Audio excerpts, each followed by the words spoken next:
Hello, good evening and welcome to the inaugural event of the series with the fearsomely evocative title, The Americans Are Coming. A one-week debate series pitting American evangelical speakers of Acts 17 ministries with experienced Muslim speakers living in the UK to share thoughts, ideas and present the case for their respective viewpoints in the presence of open criticism. Can you hear me okay at the back? You can. Great stuff. My name is Paul Williams. The debate series is hosted by the Muslim Debate Initiative, an intellectual, political, theological initiative formed by experienced Muslim researchers, debaters and speakers, aiming at encouraging inter-community debate, discussion and dialogue. MDI believes that only through frank and open debate can deeper understanding be gained of relationships between different communities and relations between different communities be improved, and hopefully the breaking down of prejudice and false conceptions. It is with this in mind that we have invited our honoured guest to come and present to you today's event. Is Islam a religion of peace? ? Each side will consist of two teams on my right and my left. Either member of each team can speak throughout this debate, or you could have one providing support for the other. I'll just give you brief biographies of each speaker. On my immediate left is Dr. Nabeel Qureshi. He's a Christian apologist who converted from Qadianism in 2005. His conversion was a result of investigating the evidences for Qadianism, Christianity and Islam, as well as a spiritual journey involving dreams and visions. He has since attained his master's degree in Christian apologetics at Biola University in California and his medical doctorate from Eastern Virginia Medical School. He lives with his wife Michelle in Virginia. On my far left is David Wood. He is a teaching fellow in philosophy at Fordham University in New York City. A former atheist, he became a Christian after investigating the historical evidence for Jesus' resurrection.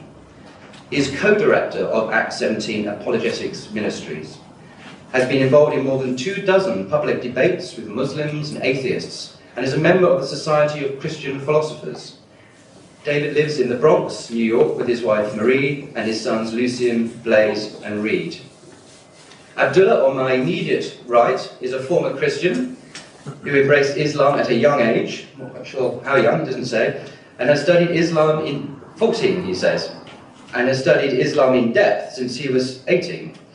He also has an academic background in computer science. Abdullah has had a long experience in working for Islamic revival and the establishment of Islamic Sharia in the Muslim world.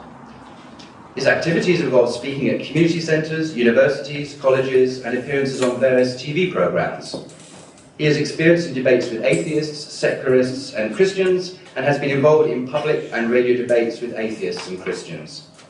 And on my far right, at the end, over that, is Yahya. He's a former Roman Catholic who embraced Islam as a teenager, and after being tested in his faith during his studies in London, England, he devoted a solid 2-year block to investigating the evidence for Islam and Christianity. After finding that Islam stood very firmly on firm ground in comparison with Christianity, Yahya decided to become involved in Islamic apologetics. He is currently studying to finish his degree in Islamic studies at university, and is also studying traditional Islamic studies in the Shia Islamic Seminary in London. He currently lives in London with his wife and shall be leaving soon for a year in Syria to further his studies of classical Arabic. The event this evening will proceed as follows. There will be an opening presentation by both Muslim and Christian speakers on the reasons why they left their past beliefs and embraced the ones they currently profess. This will be for 30 minutes each. And Abdullah on my right here will start. Secondly, then there will be rebuttals. This will be for 15 minutes each. Then we're going to have a break for 15 minutes. Then after that there will be second rebuttals, 8 minutes each. Don't worry, I'll repeat all this after the break if you forget. You probably will. After the second rebuttals, there's a crossfire session, 20 minutes in total, 2 minutes comment and response time back and forth. And finally, we'll have questions and answers from the audience. And we've allotted an hour for that. We'll see how it goes with the timing. And then after that, a brief summary comment from each speaker. I'd like to explain a bit about the rules this evening. It says here very sternly, no one, thou shalt not shout, jeer, or disrupt the speakers while they are speaking. Anyone who wishes to make comments should save them for later, during the audience participation session, the Q&A session I mentioned. Applause is allowed at the end of each speaker's discussion. And please ensure that mobile phones or cell phones, as they're also called, are switched off or silenced for the evening. Thank you. And we'd like to remind everyone that in accordance with the Islamic principles of the Muslim Debate Initiative and the commonly understood principles of etiquette of discussion, that we should respect everyone's right to hold opinions and express them, even the most unpalatable ones, as long as they are expressed sincerely and for intellectually serious purposes, but not gratuitously and in a disrespectful fashion. We hope you enjoy this evening and gain a deeper insight into the Muslim-Christian dialogue and debate. And I'd like to pass straight over to Abdullah, our first speaker. Thank you. Thank you, Paul. Can you hear me? Bismillahirrahmanirrahim. Alhamdulillah Rabbil Alameen. As-salatu was-salamu ala Nabeel Qureshi Muhammad wa ala alihi al-tayyibin wa sahbihi as-salihin. Good evening, ladies and gentlemen. Thanks for coming on this very nice sunny English day. It was left by sunny English day. Basically, I'd like to start off with obviously the topic today is Islam, religion of peace. And before I discuss my main argument, I'd like to ask why this question. Why this question is Islam a religion of peace? You see, let's say hypothetically that Islam isn't a religion of peace, it's a religion of war. But let's say it comes from God. Is this an incompatible situation? Can God not? Is he unable to tell his followers to go to war? I'm sure my Jewish friend here could give you an answer to that question, because he follows the Old Testament. So this debate is not about proving Islam is whether it's from God or not, because whether Islam is mandated to fight other people or not, it's irrespective to the theologies of all the three Abrahamic faiths present in this room. The reason behind this debate is a political reason, and it's very interesting because I generally thought that a lot of evangelical Christians are apolitical, but not so the case. Maybe in America they're much more active in the political scene. I'd like to quote someone. A certain individual said, the problem is, if people are preaching a very peaceful version of Islam, then people out in the West don't know any better, or are not going to hear, are not going to believe that Islam is peaceful. Right? You're not going to hear any West who don't know any better. Yeah. Then people out in the West who don't know any better are going to be galvanized, and their concerns are going to be squashed. Then now you have a bunch of people who are not worried about Islam. They'll think Islam is just a very peaceful religion. I heard it from the mouths of Muslims themselves. However, they've only heard of a version of Islam that is not well-founded and not well-grounded. And when Islam finally takes over, like I said earlier, there wouldn't be that peaceful version of Islam. Finally, going around preaching about the peaceful version of Islam makes people less worried about the dangers of true Islam, the violent Islam. So I could have murdered that there, didn't so. So who said this? Was it Nick Griffin of the BNP? Was it Jean-Marie Le Pen, the right-wing guy in France? No, it was my fellow colleague over here, Nabeel Qureshi. Now, here's the interesting thing. Here's the point. I find this. I'm kind of concerned by this because what's the objective going to achieve? Now, like Christians say, right, we're people of peace. We only pray and so on. I say, oh, okay. So what are you going to do? All right, you told everyone now that Islam's a vision of war. What's going to happen now? We're going to pray that it goes away? No. Actions are going to start being taken. And those actions that are going to be taken are going to lead to persecution and oppression of a minority in Europe. But you might say, but Christians don't oppress people. As individuals, they're very peaceful. I say, of course. But if you read Romans 13, as a government, when it comes to oppression, the answer is, yes, they can. Just like Obama says. And this, if you look at Romans 13, the leader is the wrath of God. He holds the sword. He's the punishment of God upon the people. If he punishes you, then you are deserving of it. You are an oppressive type, you're an oppressive person, or you're an evildoer. So here's what I'm concerned about. So inshallah, we're going to engage in this topic and find out whether Islam really is a religion of peace or not. and hopefully we can try and stem the tide of Islamophobia and the West's long history of demonizing its minorities, whether it be blacks, Catholics, Jews, and so on and so forth. What do you got against many religions anyway? So, the introduction to the talk, I'm going to be discussing what is a religion of peace, how is peace achieved, the Islamic method for achieving peace, and finally, conclusion that Islam is a religion of peace. So, what is a religion of peace? Well, the of peace, the part of the sentence of peace has 50 meanings. If you look in a dictionary, there's actually 50 meanings. What to be of peace? What does this mean? 50 meanings in a dictionary. I use the American Heritage Dictionary in honor of our guest from America. The word of, to be of something, can mean derived or coming from, caused by, resulting from the total or group comprising, composed or made from, associated with or adhering to, belonging or connected to, possessing or having, containing or carrying, specified as, named or called, centering on, directed toward, produced by, ensuing from, or characterized or identified by. So I tried to eliminate all the ones that wouldn't make any sense, and I got these following meanings. Islam could be either produced by peace, where it can't be peace doesn't produce anything except peace. Centering on or directed toward peace, that's one of the things that could be. Composed or made from peace. Well, no, peace is a sociological phenomena, whereas Islam, like every other religion or belief, is composed of ideas from revelation. It could be belonging or connected to peace, yeah, possibly. It could possess peace, possibly again, or it could be associated with or adhering to peace. Now, what is peace? That is a very much more tricky question. What does original peace mean in today's context? It can either mean have a peaceful methodology. It could be referring to it's a project for peace in the world today. Not necessarily the methodology is peaceful, but it aims to create a peaceful world. Those are the two meanings of the word peace, or original peace that we could bring in today. Or ideology of peace. You can use any kind of definition you want.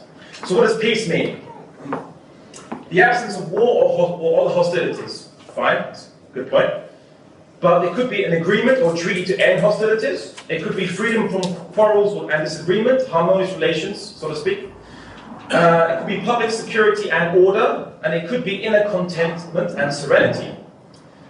And also it could be used as a greeting or farewell, like saying peace. So I say salam.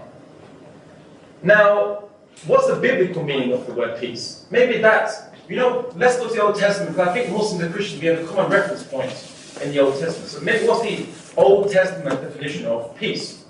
There could be a divine peace from the giver of peace in the book of Judges.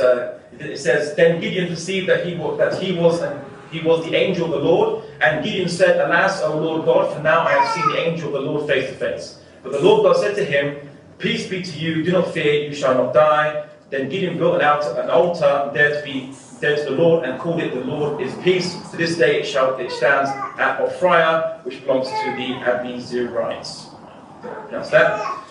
Right, so in this case, God gives peace, gives a contentment inside you. It can mean satisfaction or contentment. In the book of Exodus, it says, if you do this and God so commands, you'll be able to stand the strain, and all these people will go home satisfied. Be shalom, satisfied. In Leviticus, it says, it refers to security, but not absence of war, funny enough. And you shall eat your bread to the full and dwell in the land securely. I will give peace in the land, and you shall lie down, and none shall make you afraid. And I will remove harmful beasts from the land, and the sword shall not go through your land. You shall chase your enemies, and they shall fall before you by your sword. 5 of you shall chase 100, and 100 of you shall chase 10,000, and your enemy shall fall before you by the sword. And this is after God has given peace in the land, that they shall conquer their enemies, after these people already have peace. So it refers to security, but not the absence of war, according to the Old Testament. Very interesting. Interesting point. So, according to the biblical and English language usage, the only convergence between the English language and the Bible on this is in 3 points. A religion of peace possesses an ability to grant divinely originated peace, generates satisfaction and contentment amongst its adherents, and grant security and safety. Next point then, how is peace achieved? Peace is achieved by providing for the mental state of human beings, which is essentially satisfying the mind's requirement to believe in non-contradictory truth of the life of this world. The next point is the heart, that it will satisfy the desire to live in security and not be humiliated, which emanates from the survival instinct innate in man. The desire to start a family and relations with love, with fellow human beings, which we call the procreational and all species instinct in man. The desire to connect with the higher power, otherwise called the spiritual or sanctification instinct. So these three things are part of the heart that religion must address to provide peace. Lastly, the physical: food, clothing, shelter, and the preservation of health. This also is required for peace, satisfaction, as according to the biblical definition. So people form societies, and what is required to cater for people, for human beings, is generally what we call creed, which in Islam we call iman. And this is providing a comprehensive and non-contradictory explanation of reality as a whole, a correct epistemology, meaning that you should be able to prove what you believe. This includes what came before the universe. You have to be able to have an explanation that shows you what came before the universe, what comes after it, how you interact with what is before and what is after it, how you interact with other entities within this universe, your fellow human beings, other life forms, animate matter, should we say, and inanimate matter, which is the rest of the universe. And of course, the belief that the creed that we have should address our relationship with the higher power. Second point, that to achieve peace, what you actually must address is method. And this is what we call justice, how to actually address all these points. This justice means, or at least the method to achieve what the religion or ideology's goal is, it has to provide the rights for individuals based upon satisfying the individual's instincts to protect them in society. It must provide rights to society to protect them from criminals, recidivists, and generally those who constitute a major threat to the security, safety, and well-being of others. And lastly, it should have a mechanism in place to grant and protect these rights, which we know as a state. So, justice. Justice, I would contend, is peace. For Martin Luther King Jr. said, true peace is not merely the absence of tension, it is the presence of justice. And Henri Frédéric Amiel, a Swiss philosopher, poet, and critic, said, liberty, equality, bad principles. The only true principle for humanity is justice. And justice to the feeble is protection and kindness. So, what is the Islamic method for peace? How does it address the mental state of human beings? First, it gives them very simple theology. See, Surah Ikhlas, saying, God is one, He is the infinite, He begets not, nor was He begotten, there is none like unto Him. So I always think that sounds very beautiful. It's a very simple proposition. Also, in Surah 51, verse 56, I have not created man or jinn except to worship me. Our purpose is to worship God. Very simple. God is one. He does not resemble His creation in any way, shape, or form. He doesn't beget or is not begotten like His creation. He is the one, the infinite, the indivisible. He has made us to worship Him. And of course, He has given us revelation.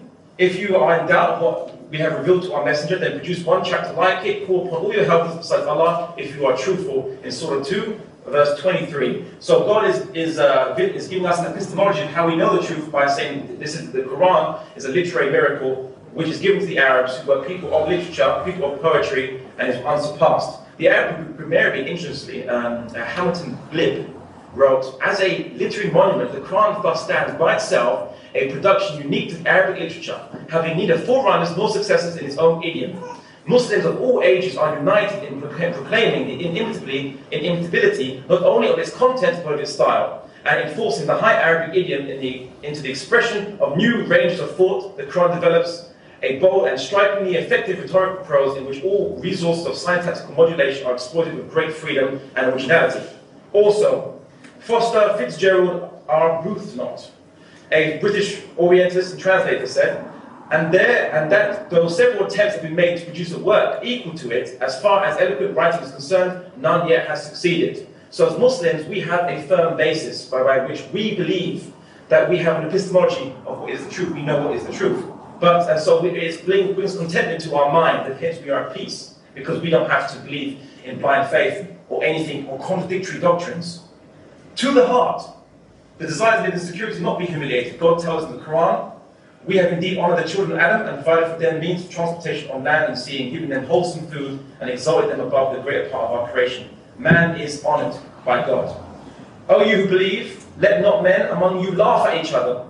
It may be that the latter are better than the former. Or let not women laugh at each other. It may be that the latter are better than the former. Or defame, nor be sarcastic to each other, nor call each other by offensive nicknames. Here's what the Quran says in 49 verse 11. So respect.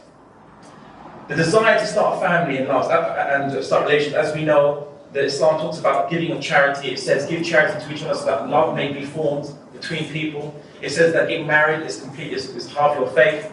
And the Quran says, and among his signs is this, that he has created you wives from among yourselves, that you may refine and repose in them, and he has put between you affection and mercy. Verily, in that are indeed the signs for a people who reflect. And of course, there is the desire of the heart to connect to a higher power and spiritual sanctification. Those who believe and find peace in the remembrance of God, for without doubt, in the remembrance of God do hearts find peace. Of those, and another verse, those who have faith and do good will the most gracious one, Rahman, bestow love. Again, another verse, say, O Prophet, my prophets, the people, if you love God, follow me, and God will love you and forgive your sins, for God is oft forgiving, most merciful. And it goes on and on. Physical needs. This is actually a very interesting one. The economic system of Islam. The Prophet Muhammad said, the son of Adam has no better right than that he would have a house where he should live, a piece of clothing where he would hide his nakedness, and a piece of bread and some water.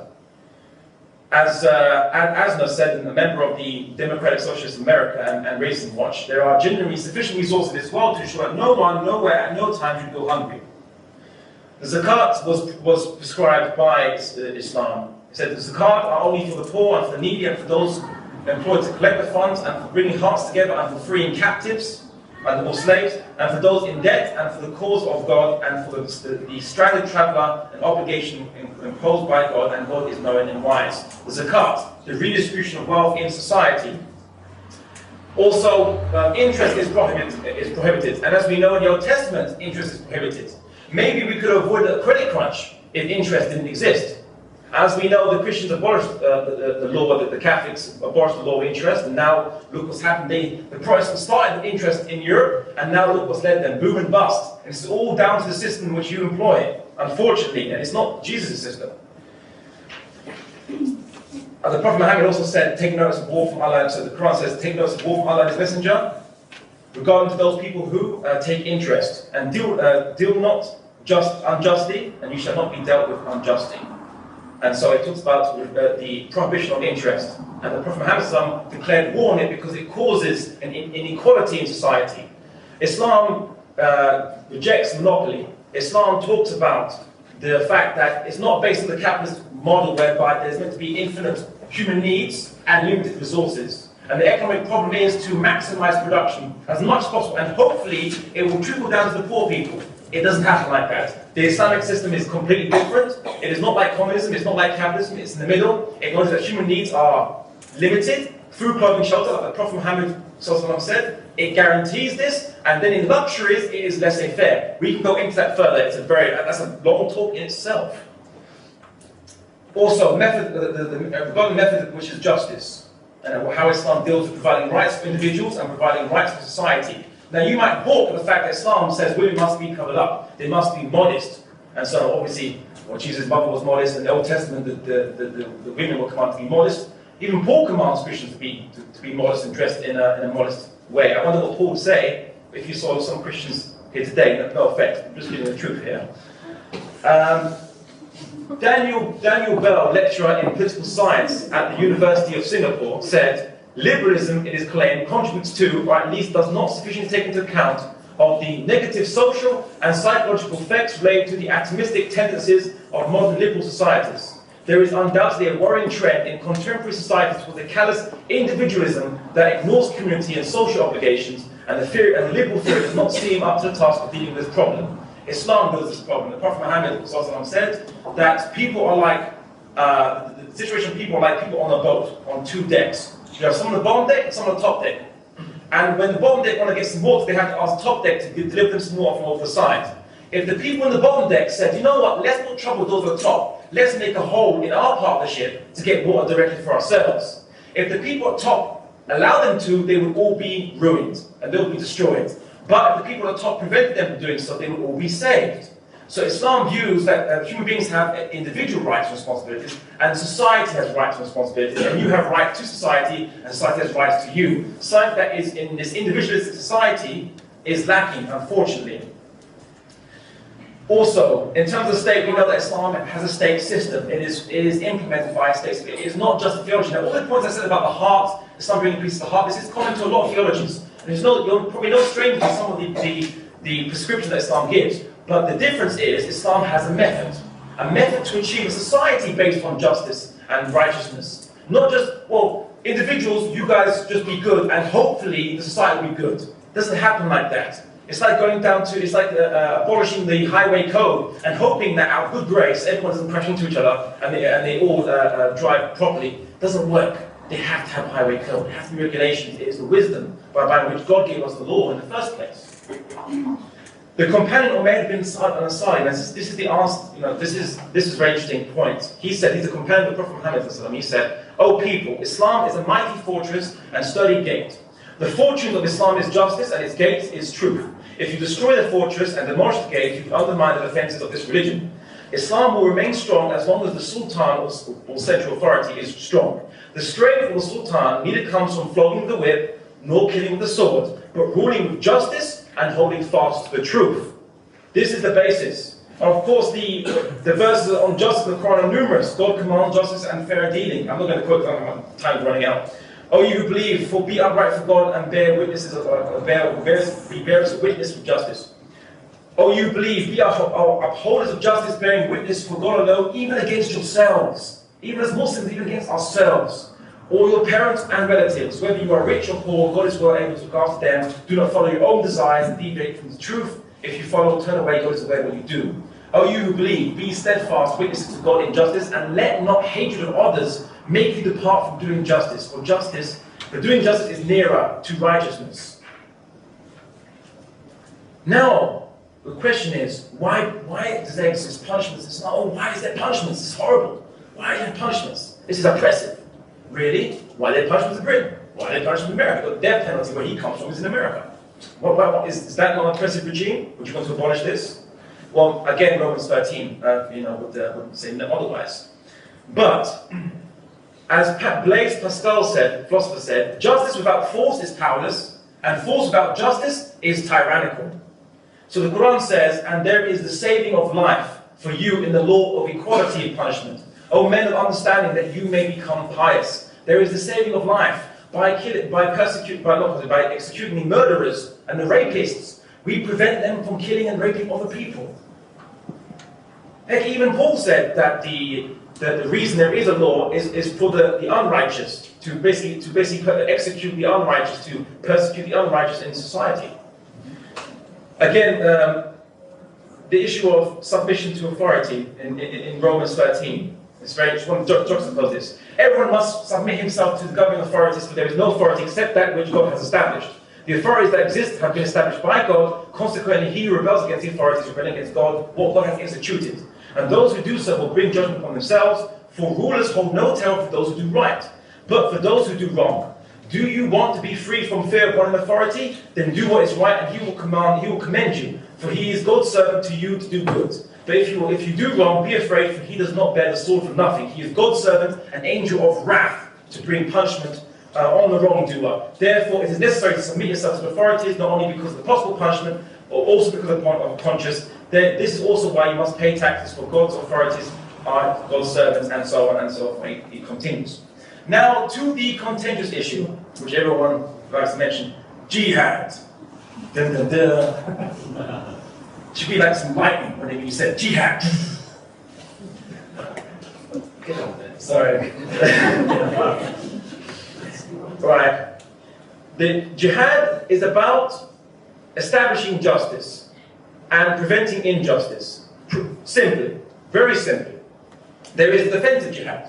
To those whom against war is made, permission is given to defend themselves because they have been wronged. The very Allah is most powerful to give them victory. They are those who have been expelled from their homes in defiance of right, and so on. Another verse, fight in the cause of Allah against those who fight against you, but do not transgress the limits, the rules of warfare that Islam has given to us. Lo, Allah loves not the transgressors, and fight them until persecution is no more, and our religion is for God. For if they desist, then let them be no hostility against the transgressors. And remember, in the verse of Quran, Allah says, oppression is worse than killing. As Muslims, oppression for us, oppression is much worse than killing.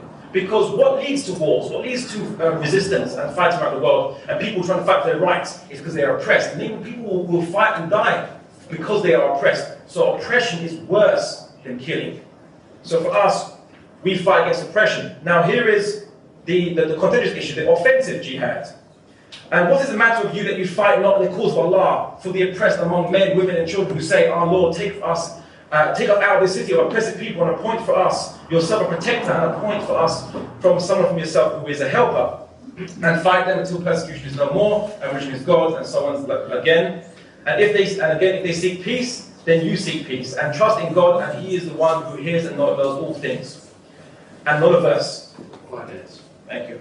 Fight those who believe not in Allah nor the last day, nor hold forbidden that which Allah has held forbidden, and His Messenger, nor Allah and His Messenger has held forbidden, nor acknowledge the religion of truth, even if they are from the people of the book, until they pay jizya with willing submission and feel themselves subdued. Now, I mentioned the word subdued. In the Arabic, it means not to be aggressive, not to be fighty and so on. And you know what? With Romans 13, it's excellent. Because if ever there was a situation in history where Muslims ruled over Christians, the Christians would have to accept Islamic rule as being divinely instituted according to Romans 13. And of course, we are just.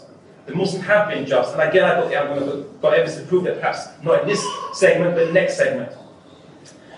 And it talks about, then it goes on to the fact that in terms of how the Prophet treated people in the prison of war, it said you must feed them, that do not kill women, children, the infirm and elderly, and so on. People are not participate in war, do not burn down trees, and all this is well known. The rules of warfare, the Islamic rules of warfare were instituted to prevent abuse. We were here for only one objective. The objective is to spread justice and uproot the oppressors.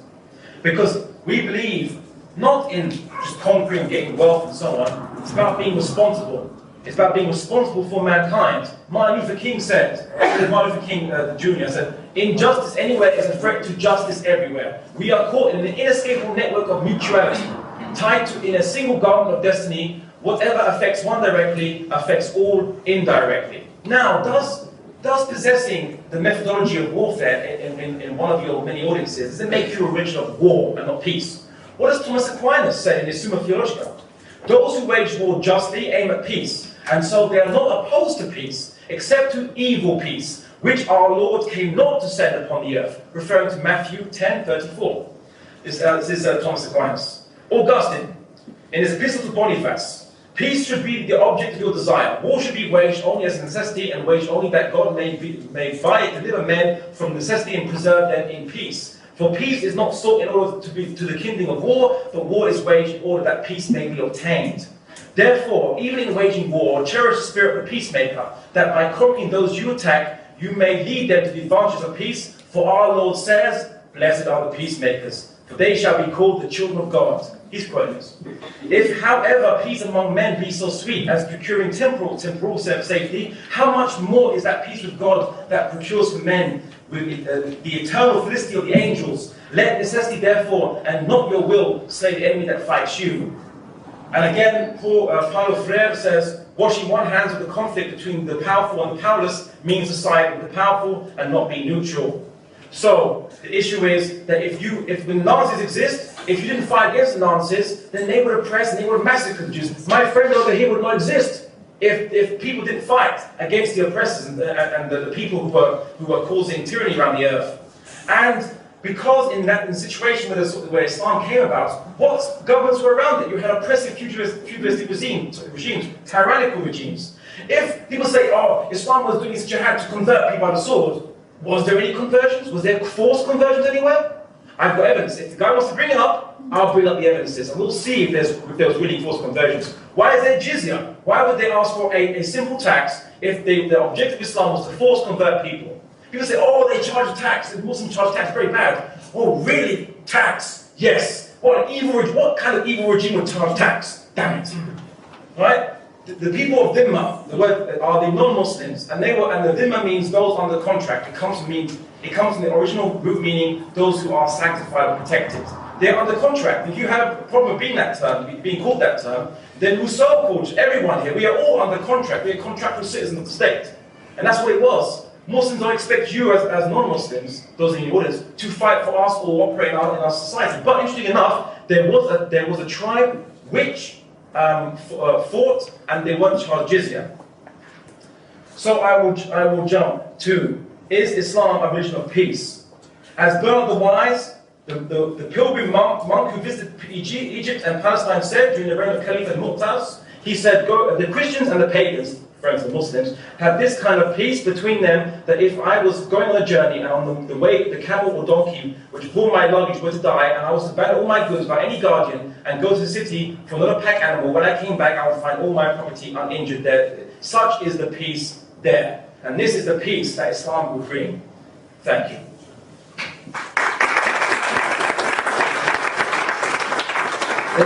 Thanks, Abdullah. Are you ready to both mics?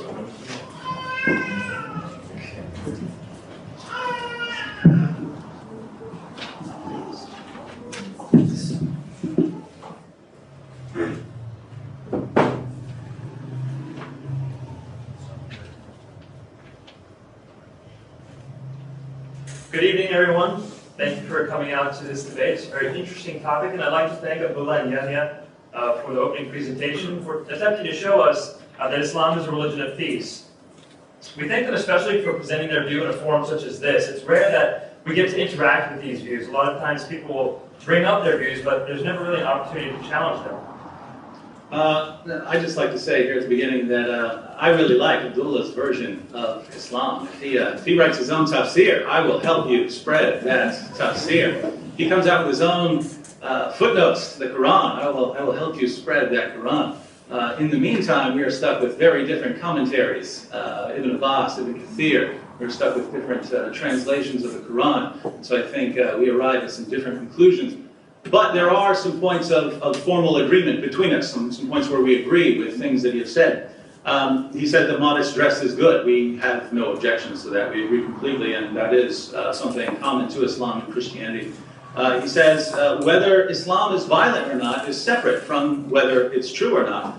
And I agree completely. God could command violence if he wanted to. If he wanted a certain group judged, he could. The question is whether he has, whether Christianity is true or whether Islam is true.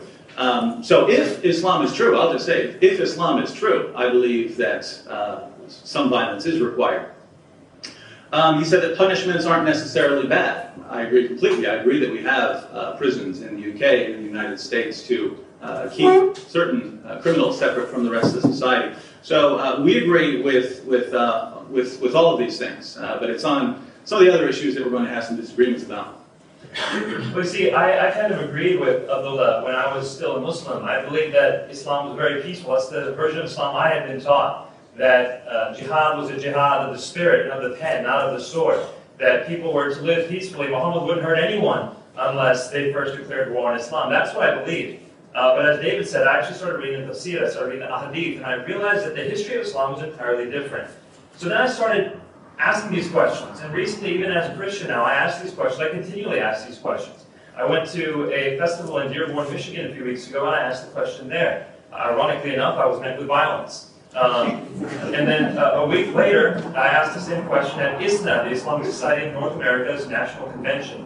Here, everyone was promoting peace. It was a very peaceful concept. Wherever you went, all the scholars who were there were saying Islam is peaceful. Islam is very peaceful. Now, I began to think, is there some level of contradiction here? In the Quran, in the Hadith, we find some peaceful passages, some violent passages. In the Seerah literature, we find a lot of violence. What do we see in real life today? Unfortunately, we see a lot of violence being committed in the name of Islam. Not just because people are committing violence doesn't mean that that's part of Islam. That Muslims can take the word Islam in vain and then commit violence in its name and it's not part of Islam. But it is pretty striking to see that these people are committing tons of violence. When I stopped yesterday, I said, well, let me just see how much violence has been committed in the name of Islam in this past week. Just since I've been here in London since Wednesday, I realized that there were mass massacres, there were car bombings, church bombings, left and right, so much so that we had, in the past 5 days, 28 separate incidents reported in newspapers around the world, which showed 210 people dead and over 1,900 people wounded. So the point is, we look to the world today and we see a violent Islam being proclaimed, we see a peaceful Islam being proclaimed. And interestingly, we find the same thing when we turn to the Quran. We turn to Surah 2:256. There is no compulsion in religion. That's peaceful. Then we turn to Surah 9:29. Fight those who believe not in Allah. We look at the closing passage of Surah 109. To you be your religion and to me be my religion. Very peaceful.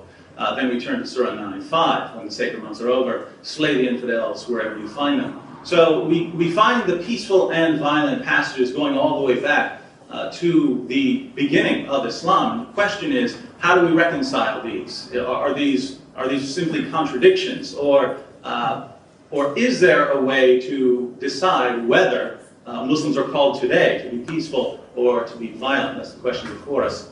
And if you understand the way the Quran's revelation works, it's not necessary that in this case there is contradiction. In this very case, we have verses that say one thing and verses that say another thing, but do they contradict? Well, if you understand the doctrine of abrogation, you understand that no, the verses don't necessarily contradict. Now, where do we find the the concept of abrogation in the Quran? In chapter 2, verse 106 of the Quran, Allah says, whatever communications we cause to abrogate or cause to be forgotten, we bring one better than it or like it.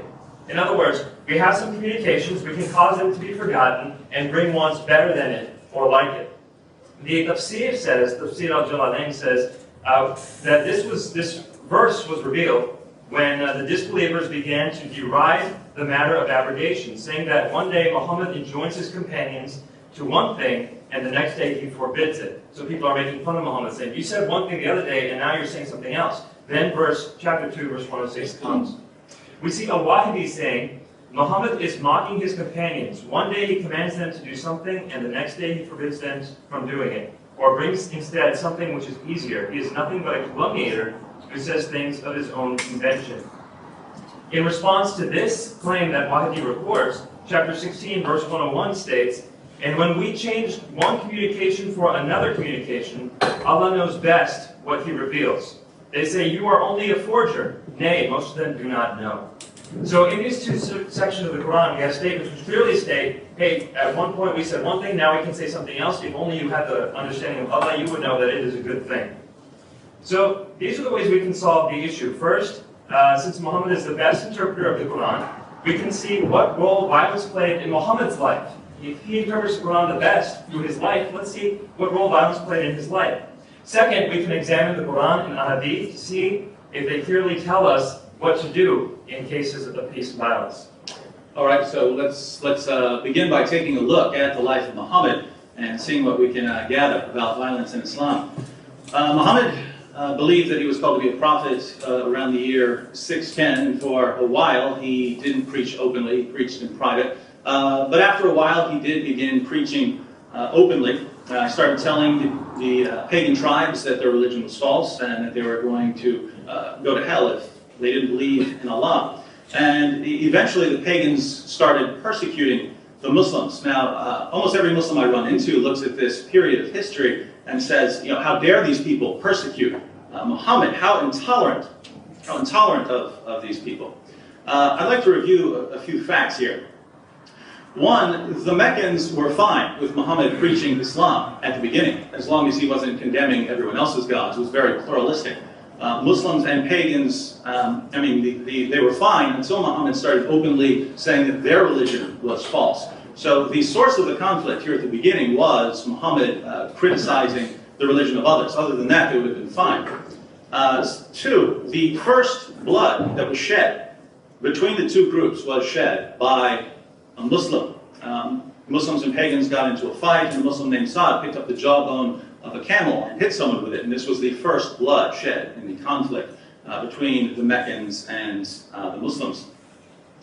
3, even in Mecca, Muslims began responding violently when people criticized Muhammad. When Muhammad's relative Hamza heard that Abu Jahl had insulted Muhammad, he hit Abu Jahl with a bow and said, "Will you insult him when I follow his religion?" And say what he says, "Hit me if you can." 4, even in Mecca, Muhammad was planning to conquer Arabia. When the Meccans came to Abu Talib to talk to him about Muhammad, they said, "You know the trouble that exists between us and your nephew. So call him and let us make an agreement that he will leave us alone and we will leave him alone. Let him have his religion and we will have ours." They were trying to arrive at a peaceful solution. Muhammad responded, "You may give me one word by which you shall rule the Arabs and subject the Persians to you." He said that if they recite the Shahada, they would rule over the Arabs and the Persians. So even in Mecca, when it's just a small group of Muslims, the idea is once we get everything together, we're going to go conquer the Persians, conquer the entire Arabian Peninsula. 5, Muhammad preached against the religious beliefs of the people of Mecca for 10 years, and he survived. Would I last 10 years if I preached against the religion of the people of Mecca today? If I went to Mecca today and started openly criticizing the religious beliefs of the inhabitants of Mecca, would I make it 10 years? Would I make it 10 months? 10 days? If I stood outside the Kaaba like the Muslims were doing, condemning the religion of the people there, would I last 10 minutes? I don't believe I would. 10 seconds. And Muslims condemn the pagans for their intolerance when they allowed Muhammad to do this for 10 years. 6, when Muhammad was still in Mecca, he walked into the Kaaba one day, walked around it, and then walked up to the people of Mecca and said, "Verily, O Quraysh, I bring you slaughter." He announced to the people while he was still there that he was going to bring them slaughter. 7, when the Meccans tried to kill Muhammad, oh look, they tried to kill Muhammad, how intolerant. Why did they try to kill Muhammad? Well, he had already announced to them that he was going to bring them slaughter. When we read in Ibn Asad, when the Quraysh saw that the apostle had a party and companions not of their tribe and outside their territory, and that his companions had migrated to join them and knew that they had settled in a new home and had gained new protectors, they feared that the apostle might join them, since they knew that he had decided to fight them. Muhammad announces that he's going to slaughter people. He goes and starts building alliances with other tribes, and he decides he's going to move out of Mecca. The Meccans say, "He's going to fight us." And they even tried to come up with it. They thought of confining him. They said, "No, if we confine him, all these people are just going to attack us." And so they decided to kill. Now, in all of the history, in those 10 years, 2 people were killed. 2 Muslims were killed. People were tortured. People were persecuted. I don't agree with persecution. I don't agree with killing anyone. But it's important to keep in mind the distinction here. When the Meccans were in control, things didn't go as nearly as bad as they did for the pagans later on when Muslims were in control, or the Jews when Muslims were in control. So we have a very different picture here. So the pagans did persecute the Muslims, not too poorly. Yes, 2 people died, that's horrible. 13 other people were injured. That's over a course of the whole time Islam was in Mecca before going to Medina. 15 total people, according to the records. And, well, at the end of this, when Muhammad had a chance to leave, we know that the tribal leaders sent men to kill Muhammad the very last night before he flew to Medina. That time that he had when he was leaving, this was his opportunity to start a period of peace. Finally, he's no longer being persecuted. Finally, he can go to Medina and live in peace. Finally, he has a chance to show what Islam is really made of, if it is the religion of peace. But what happened? Muhammad leaves, he goes to Medina, and immediately he starts planning on how to raid caravans. Now, as Muhammad gets there, he notices one thing, and that is that when people send caravans out from Mecca, they invest their funds into it, and when these funds come back after having done their trading in far-off places, then people will receive the money, and that's the money off which they will live. So Muhammad knows that if attacking these caravans is successful, he's cutting off the lifeblood of the Meccans. So he plans an attack. He doesn't lead it himself. He plans one. He sends people out. It fails. They come back. He sends them out again later. They shoot arrows this time, but it fails. It fails. They come back again. A third attack happens. It fails as well. Now Muhammad says, I'm in charge. Let's go together. Muhammad goes for a fourth raid. It fails. A fifth raid. It fails. The sixth raid fails. Now it's the seventh raid. And in the seventh raid, we find ourselves in the holy month. The holy month which all the people of Saudi Arabia subscribe to. No one would ever believe that someone would dare attack anyone during the holy month. Muhammad, again, has sent his people out. The first person who's in line for this fight has shaved his head as part of the symbolism of subscribing to the holy month. So he looks like a pilgrim. He doesn't look like a warrior at all. The caravan sees this and they say, well, this man is just a pilgrim. They don't fear him. Well, this was just part of the trap. The Muslims then attacked the caravan during the holy month. A man was killed. And this is the initiation of battles in Islam. This is how Badr then later happened. Then we see, after that, the battles of Uhud, the battle of the trench, we see the battle of Khaybar. We see all sorts of battles happening from then on out. So when Muhammad finally had a chance to start peace, what do we know? He initiated battles that became never-ending during his lifetime. So if we turn to the life of Muhammad, we see that when Muhammad was outnumbered in Mecca, the call was to peace. Later on, when Muhammad had an army around him, there was non-stop fighting until he died. So as far as the life of Muhammad is concerned, it would seem that the final marching orders of Muhammad are to fight. Now, if we turn to the Quran, we can confirm this. We can confirm this through the Quran and through Muslim commentators. Muslims in the West are quick to point to passages like Surah 2:256. There is no compulsion in religion, as if this and a couple other peaceful passages in the Quran somehow provide the Muslims with their final marching orders. What they don't tell us is that, according to Muslim commentators, this verse has been abrogated. It was canceled by verses that came later. Ibn Kathir, considered by many Muslims to be the greatest Quranic commentator of all time, says that 2:256 was abrogated by verses like 973, 9:123, and 48:16, which call for fighting. Ibn Kathir says, therefore all people of the world should be called to Islam. If any one of them refuses to do so, or refuses to pay the jizya, they should be fought till they are killed. This is everyone is to be called and then fought until they're killed or until they pay the jizya. Surah 9:29 says this, fight those who believe not in Allah nor the last day, nor hold that forbidden which hath been forbidden by Allah and His Messenger, nor acknowledge the religion of truth, from among the people of the book, Christians and Jews, until they pay the jizya with willing submission and feel themselves subdued. Notice what this says. It doesn't say fight the oppressors. It doesn't say fight people who are attacking you. It says fight those who do not believe. These are people who have different beliefs from you, therefore you attack them. And the next verse makes that clear, by the way. Oh yes, Surah 9:30. That's where, according to Ibn Kathir, the reason for fighting the Jews and Christians is given. So the answer is found, and the Jews say Uzair is the son of Allah, and Christians say the Messiah is the son of Allah. These are the words of the mouths. They imitate the saying of those who disbelieved before. May Allah destroy them, how they are turned away. Ibn Kathir says, fighting the Jews and Christians is legislated because they are idolaters and disbelievers. Allah encourages the believers to fight the disbelieving Jews and Christians who uttered this terrible statement and utter lies against Allah the Exalted. As for the misguidance of Christians over Isa, it is obvious. So why fight us? Because we're attacking? No, because we say Jesus is Lord. Is this us saying this? Absolutely not. It's a verse from the Quran being interpreted by one of the greatest commentators of Islamic history, Ibn Kathir. Now, so Muslims are clearly called to fight, but it's clear that Muslims didn't always fight. So when are Muslims allowed to seek peace? According to Surah 3:28, if Muslims feel threatened by a stronger adversary, they're allowed to pretend to be friendly for a time. As Ibn Kathir says, in this case, such believers are allowed to show friendship outwardly, but never inwardly. One of Muhammad's companions, Abu Darda, put it this way, we smile in the face of some people, though our hearts curse them. So if you're outnumbered in Mecca, or if you're outnumbered in a Western society where Islam is not the dominant religion, you pretend to be peaceful.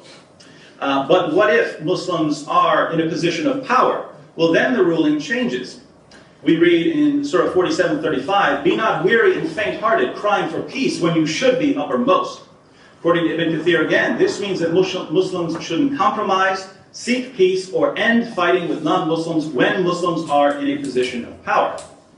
Well, Ibn Kathir, when are Muslims, again, allowed to be peaceful? He tells us, if the disbelievers are considered more powerful and numerous than the Muslims, then the Imam may decide to hold a treaty if he judges that it entails a benefit for Muslims. Are you noticing a pattern here? If Muslims are strong, they're told to fight everyone. If they're weak, they're told to pretend to be friendly and to seek a temporary peace while they build up enough strength to attack. Is this a religion of peace? This is a religion that pretends to be peaceful, so long as people aren't strong enough to conquer. Now, I noticed some people in the audience are shaking their heads, and I can understand that because I was in your shoes once. Maybe David and I are interpreting things entirely incorrectly. Maybe we're looking at the Quran, and since we're not Muslims, we are misinterpreting everything. Well, I think what I've been told from day one, when I don't understand the Quran, I should turn to Hadith. I should see from the Hadith what we find. Does the life of Muhammad, as shared by Imam Bukhari and Imam Muslim, corroborate that which I'm saying, or does it show an opposite opinion? Well, let me show you from Sahih Bukhari, starting from Sahih Bukhari, verse number 6924. I have been ordered to fight the people till they say, none has the right to be worshipped but Allah. And whoever says, La ilaha illallah, Allah will save his property and his life from me. So I've been ordered to fight people until they say La ilaha illallah. That's 6924. Sahih Muslim number 30. I have been commanded to fight against people so long as they do not declare La ilaha illallah. But are these solitary occasions? Is this just something in general, or is fighting in Islam not an afterthought? Is it something that's prescribed to people as main, a core of the religion? If we look at Sahih Bukhari number 2785, a man came to Allah's messenger and said, guide me to such a deed as equals jihad. And Muhammad said, I find no such deed. In 2796, the Prophet said, a single endeavor of fighting in Allah's cause in the afternoon or the forenoon is worth more than the entire world and whatever is in it. Fighting, worth more than the world and whatever is in it. 2795, the Prophet said, nobody who dies and finds good with Allah would wish to come back to this world, even if you were given the whole world and whatever is in it, except the martyr, who, upon seeing the superiority of martyrdom, would wish to come back to this world and die again. So, what I'm seeing here is, it doesn't seem to be that fighting is just an afterthought or a supporting issue. It's a matter of the very core. It's better than everything there is. There's no better deed than fighting. And dying for Allah's cause is not just something Muhammad is saying abstractly. This is not a metaphorical concept. In fact, Muhammad makes extremely clear, even about himself. He says in Sahih Bukhari number 2797, by him in whose hand my soul is, I would love to be martyred in Allah's cause, and then come back to life, and then get martyred, and come back to life, and get martyred, and come back to life, and get martyred. So Muhammad is not saying this in some sort of metaphorical sense. He's saying, I would love to fight and die, and fight and die, and fight and die. So we've looked at the life of Muhammad, and we see a clear progression towards violence. We've looked at Quranic passages, and when we look at the commentators, the peaceful passages are the earlier passages, and Muhammad's final marching orders, by the way, Surah 9, where we find the command to fight those who do not believe, is either the last or next to last surah revealed. These are Muhammad's final marching orders. So the Quran agrees with us. When we turn to Islam's greatest commentators, we find that the peaceful passages have been abrogated and that Muhammad's final marching orders were to fight everyone. And when we turn to the Hadith, we find that Muhammad was commanded to fight people until they recite the Shahada. Everything is in agreement on this issue. And yet, our friends disagree with us. Our Muslim friends, Abdullah and Yahya, disagree with us. Abdullah says, what is peace? He gave several different definitions. And I would agree that a religion can be peaceful in various ways. For instance, he says that a religion can provide mental peace. I don't have any objections there. I do have an objection that you provide mental peace by giving a simple theology. The simplest theology is atheism. So I don't necessarily think that makes it the most peaceful mentally. He says that Islam does not seek to humiliate people. Well, again, the commentators would disagree. Asyuti, he gives several definitions of what the Muslims were to do to the dhimmis, how these dhimmis were to be treated. Ibn Abbas says that state of abasement, when it says that we are to be in a state of abasement, means that we are pushed. They push us around. Ibn Abi Hatim transmitted that. It is transmitted that Al-Mughira told Rastam, I call you to Islam or else you must pay the jizya while you are in a state of abasement. He said, I know what jizya means, but what does a state of abasement mean? He replied, you pay it while you are standing and I am sitting and the whip is hanging over your head. Abu Shaykh related that Sa'id ibn Musaib said, I prefer that the people of the Dimma become tired by paying the jizya, since he says, until they pay the jizya with their own hands in a state of complete abasement. It is used as proof by those who say that it is taken in a humiliating way, and so the taker sits and the dhimmi stands with his head bowed and his back bent. The jizya is placed in the balance and the taker seizes his beard and hits his chin. This is how dhimmis were to be treated. We're to come to you crawling on all fours, you're to grab us by our beards, wouldn't work with me, and then hit us in our chins. This is not supposed to be humiliating, but this is what Islam's greatest commentators say. This is what we find from Ibn Abbas and As-Suyuti. And why are they saying this? Because of the verse in the Quran, 929, where it says, they pay the jizya with willing submission and feel themselves subdued. So it's not commentators coming up with things. This is coming from their interpretation of the Quran.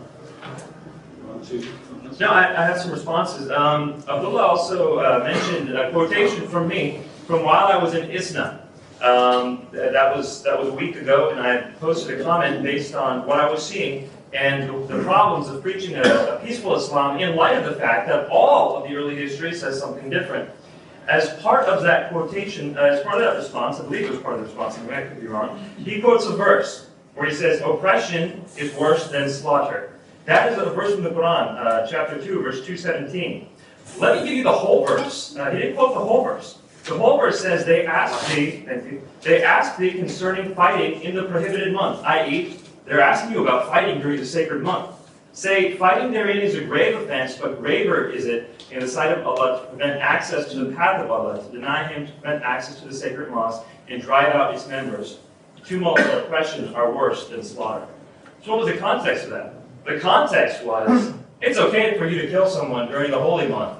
That was revealed right after the Nakhla raid that I had mentioned, which was the start of the series of battles that Muhammad induced. One more point on, Abdullah pointed out that the jizya was a simple tax, and it's okay because everyone pays taxes. Let me read one passage for you. Sahih al-Bukhari, number 2338. Umar expelled the Jews and Christians from Hijaz. When the messenger had conquered Khaybar, he wanted to expel the Jews from it as its land became the property of Allah, His messenger, and the Muslims. Allah's messenger intended to expel the Jews, but they requested to let them stay there on condition that they would do the labor and get half the fruits. What was the jizya there? They had to pay half of everything they produced on their land. Is that a simple tax? That's quite a bit, and when we look at various sources, we can see how much. There was no set dhimmi tax. It's whatever you could get out of people without them rioting or something. And in many cases, we find 25%, 50%, and so on. This is in Sahih al-Bukhari. So we only have 3.5 minutes left. I'd like to briefly mention the fact that violence, as we see it in Islam, is not just directed towards unbelievers. So far, we've been talking about unbelievers, but it's also directed towards many other people, and it seems that in many cases the solution to problems is just simply violence. When it comes to apostates, if we look in Sahih Bukhari, number 6921, it says female apostates should be killed. 6922 says that anyone who leaves Islam must be killed. 6923 says that Muhammad ordered apostates to be killed. 6924, as you recall, this is 4 in a row. 6924 said, I've been ordered to fight the people till they say La ilaha illallah. What about 6930? It says Muslims who kill apostates will have a reward on the day of resurrection. I don't think I could ever have mental peace in an area where I'm not free to believe whatever I want about God. We don't just see this with regard to apostates, we see the same thing with regard to critics. Again, even when Muhammad was in Mecca, his followers would respond violently when Muhammad was criticized. When they actually had more power, this became more severe. So we see Abu Afaq, a man who was more than 100 years old, being killed brutally for criticizing Islam. Asma, when she saw this, when she saw what Muslims did to this man, she wrote a poem inviting people to stand up against Muhammad. She was brutally killed for this. We see over and over again people being killed for criticizing Muhammad. Now think about this. Muhammad was free to say anything he wanted about any of the pagans, any of their gods, any of their forefathers, anything he wanted, and you're horrible and intolerant if you react to that. But you say one word against Muhammad and you deserve death. Why the inconsistency? I'd also like to point out that and this is a very sore topic for many people, and we don't have too much time left anyway, but I do want to open it up for discussion in case it comes up in the rest of this debate. Violence towards women is not something that's unheard of in Islam by any means. We have chapter 4, verse 34 of the Quran, which of course says, if you fear disobedience on their part, first leave them alone in their sleeping places, then, did I say that wrong? First admonish them, then leave them alone in their sleeping places, and finally beat them. There's various interpretations of this. If you want to discuss it, we can. Read the whole verse. And if they desist from disobedience, then you have nothing to hold against them, sure. But hitting is permitted. I heard at the last conference I was at, Islam, that it is a mutawatir hadith that Muhammad never hit any woman in his whole life, and we should use his example. Well, I approached the sheikh who said that, and I said, could you please explain to me, Sahih Muslim number 2127, where Muhammad hit Aisha, causing her pain.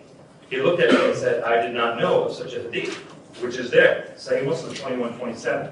So we can discuss this if need be. I think it's time for me to wrap up. There's 30 seconds left, and I would like to simply say this. I hope David and I are wrong. I hope our interpretation of Islam is entirely false. I hope we can lose this debate tonight.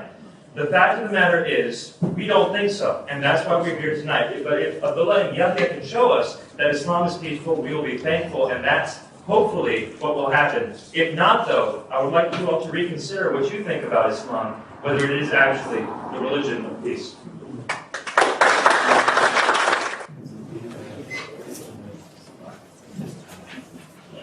Right, we've now got 2 rebuttals. This will be for 15 minutes each, and then you'll be relieved to know we have a break.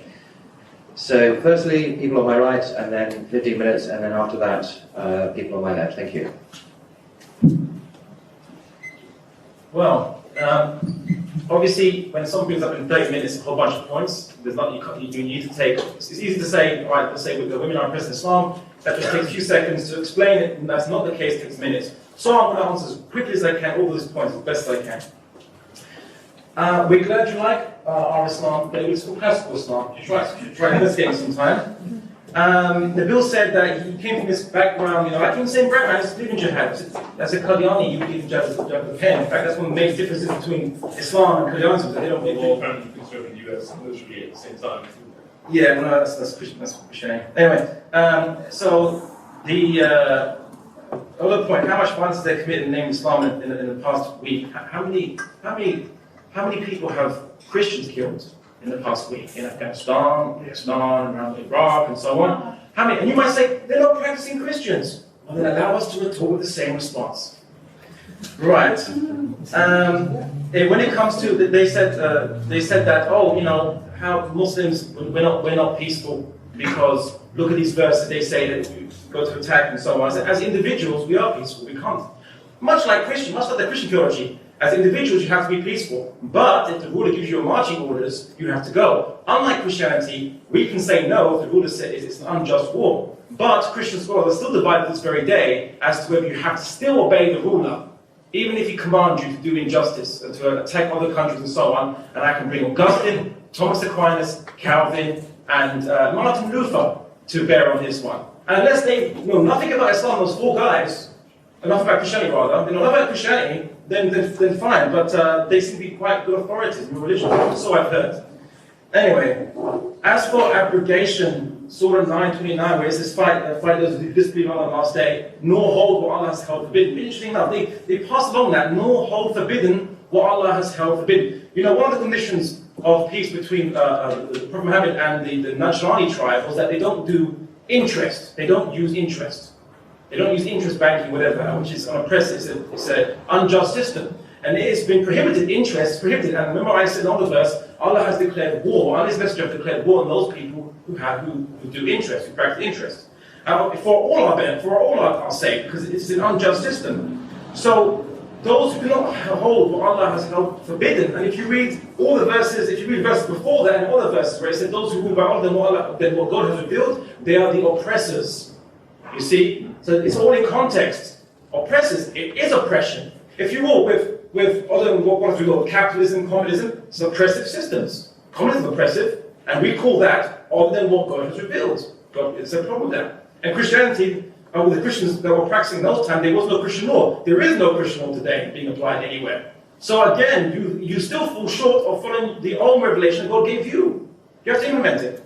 But anyway, so abrogation, there's no abrogation on this one. It's addition, as in another verse comes down and it adds to it, because all the other verses Muslims still use. There's still historical, we all use it. The Prophet still used it. The companions still used these other verses, which talk about defense, which talk about offense. They all used it. They still used it. There was no abrogation. Where did they get this idea from? I don't know. Source of conflict. You know, the source of conflict was Muhammad's criticism. Really? That's like saying that to Christians, essentially, that the source of conflict was Jesus in Israel. Damn it! He got crucified for his own fault because he criticized the Pharisees. Bad Jesus. No. I believe what Jesus did and what Prophet did, and Prophet Muhammad did, is righteous and just. So if you're going to condemn the Prophet Muhammad for this, you're going to condemn Jesus as well. Sorry. As for the issue of someone being killed with jawbone of a camel, sounds like something from the Old Testament. I haven't heard of that in Islam. You as a source for that, David. Yeah. Which one? Jawbone of a camel. Sounds a bit like Samson in the Old Testament to me. Yeah. Anyway, as for as for Hamza hitting someone with a bow, this was before Hamza became Muslim, and he saw someone abusing the Prophet Muhammad, and he hit someone, saying, "What are you acting like a coward for?" Essentially. That was before he became Muslim. So we're held to account for those who aren't Muslim yet. Right, fine. Prophecy, he said, oh, the Prophet Muhammad prophesied, they call the Persians and Romans. Well, doesn't this sound like a prophet, really? It actually will happen. I think, are you arguing against or for Islam? I don't know. I mean, do you say that Prophet Muhammad was successful in one of the prophecies he gave, that they will conquer, when there was only 5 Muslims in the whole world, that he prophesied that the Muslims will conquer the Romans and Persians, who were a mighty empire at that time? I think that's a sign of his prophethood. Not a sign that refutes him, but thanks for bringing it up. As for, he preached 10 years and survived. Wow. 10 years. Yeah, he preached 10 years and survived. You know, interesting thing is this, yeah? What kind of society was it? Was it like a society where, you know, you had centralized government and you had, obviously, a police force and so on? Was that the kind of society it was? These people are very anachronistic. It was a tribal society. Abu Talib's tribe was protecting Prophet Muhammad. If anyone killed Prophet Muhammad, there would be a blood feud that would kill loads of people, and they were scared of this. Until they came up, they had a plan that if all the other tribes were pagan, if we all do it together at the same time, the Abu Talib's tribe can't attack us. So we can all get away with it. When they came up with that plan, they decided to strike Prophet Muhammad, but he had left by that time. Why doesn't the Nabeel not know this? Very interesting. Curious. Anyway, then he said that the Prophet Muhammad declared to the Quraysh, I bring you slaughter. According to the hadith scholars, classical and it's fabricated, so they should know this. If you check your research, or I can bring up the Gospel of Barnabas if you want. And so that's authentic as well, yeah? Right. They said two people were killed in 10 years. Well, the Quran says, like my Jewish friend also agreed, also in his sources, if you kill one person, it is if you kill all humanity. So I'm sorry. That's not acceptable. Only 2 people died. It's okay. It's only human beings. You can kill them, isn't it? No. Caravan raiding. Interesting thing about caravan raiding. The caravan that was raided, the Quraysh caravan, what was on that caravan? What was on the caravan? On the caravan, the Quraysh, that was Muslims raiding this caravan. Yeah, what was it? It was the properties that were stolen from the Muslims, the people that still remained behind, it was stolen from the Muslims, and put on that caravan, they were brutalized, all their possessions taken, put on that caravan to make money for the people that had taken it from them. What, is it wrong to take it back? Oh, I'm sorry. Right. As they said that Prophet Muhammad started the war with the Quraysh, according to Citizen Nabeel book by al-Andalusi Yahya, it said that the cause that led to the Battle of Badr, all battles fought between the Prophet Muhammad and the infidels of Arabia, was as stated by Urwa bin Zubair, the death of Amr Haydram, who was slain, who was killed by Quraysh called Bakr ibn Abdullah Tamimi. Do some research. I'm going to give you this book like that. Yeah, I'll tell you the name of this book or all the books like it afterwards. So some research, please. Sorry? Yes, she owns it. Yeah, she owns that book. Yeah. There's no excuse then. No, I used it. Right. And he said, fight those who do not disbelieve. They kept bringing up, fight those who do not disbelieve. That's what it says. Fight those who do not disbelieve. Right? Yes, fine. Okay. As Muslims, obviously, we're not going to, in terms of spreading Islam, let's say if you're a communist, right, there's no point in invading the Soviet Union, is it? Because all the communists are there. It's like, we must invade all the communists to spread communism. Not going to work. Yeah? Or America said we must invade them, all the democracies to control. Oh, no, bad. Anyway, but everyone knows about South America. Anyway, long story. But it doesn't make sense. Obviously, the Quran's going to say Muslims going to fight against those who don't believe in Islam and are not implementing the law system, a just law system. So of course we're going to fight. But they said, oh, but it's because of belief. We're fighting because of belief. If that was the case, we would force them to be Muslim. But they never were forced to be Muslim. Well, yeah, I mean, the fact that there are Egyptian Christians, Coptics, Assyrian Church, there are so many denominations in the Middle East to this very day with the oldest churches in the world. What, did the Muslims just forget? Just like when they pass by the church, goes, that's a funny mosque. Sorry, it doesn't make sense, no. We only show friendship outwardly and we pretend to be peaceful. This is very interesting that they say this. Because the verse of the Quran which says, do not take the Jews and Christians as your allies and protectors. It means do not take them as your patrons. If you're going to establish an Islamic system, a Sharia, you're not going to have a Christian who's ruling it because he doesn't believe in it. It's like having, have a communist system and have a capitalist ruling it. It doesn't make sense because he doesn't believe in it. Why are you going to make him a ruler? Why are you going to make the capitalists or the communists protectors of each other when they have different ideology? They don't agree with each other. Why should they? This is why we said the Christians and Muslims and Jews are left alone. They're left alone. Autonomy, they can have their own laws if they want, and they do. Sometimes they make the Sharia courts better laws. And that's it. We don't expect them to be under our system. But very interesting enough, though, it's very interesting in 2 Corinthians 6:14, I can say the same about Christians. It says, do not be yoked together with unbelievers. For what do righteousness and wickedness have in common? Or what fellowship can light have with darkness? What harmony is there between Christ and Belial, the pagan god? What does a believer have in common with an unbeliever? What agreement is there between the temple of God and idols? For we are the temple of the living God, and as God said, I will live with them and walk among them. I will be their God, and they will be my people. Therefore come out from them and be separate, says the Lord. Touch not unclean things, I will receive you. I'll be the father of you, and so on and so forth. So I could say that the Christians too can't be friends with Muslims or any non-Christian, and so on. And yes, people shake their heads, but also Muslims are shaking their heads when they're trying to twist our sources. So at least you have to try to understand this. Try to understand this. Our frustration when they try to misquote us. Yeah. As for it says, jihad is given praise. Yes, martyrdom is given praise. So sacrificing the life of God is given praise. And it's sacrificing your life for God. Yeah? How many of you would actually have the bravery to sacrifice your life for God? Ask yourselves this question. Ask yourself this question before you question other people. I say, do not find a splint in the brother's eye. You'll see the log in yours, yeah? As for atheism, say, well, about theology or about the belief, atheism is the most simplest.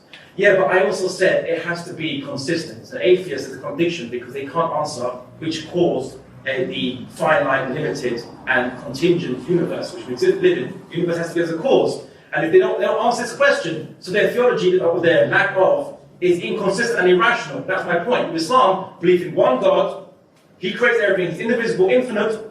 What's wrong with that? Any contentions? I wouldn't say contention. On Saturday evening, we're going to have this debate as well, so please be there. It'll be very interesting. He also says state of abasement. The people who are in the state of, the dhimmis are in a state of abasement. And he quoted Ibn Abbas. Now, it is known that the person who quoted from Ibn Abbas, Tanwir al-Miqbas, is almost unanimously known not to be from Ibn Abbas. Yes, Tafsir ascribed to him, and it's a fake one. So again, check your sources, please.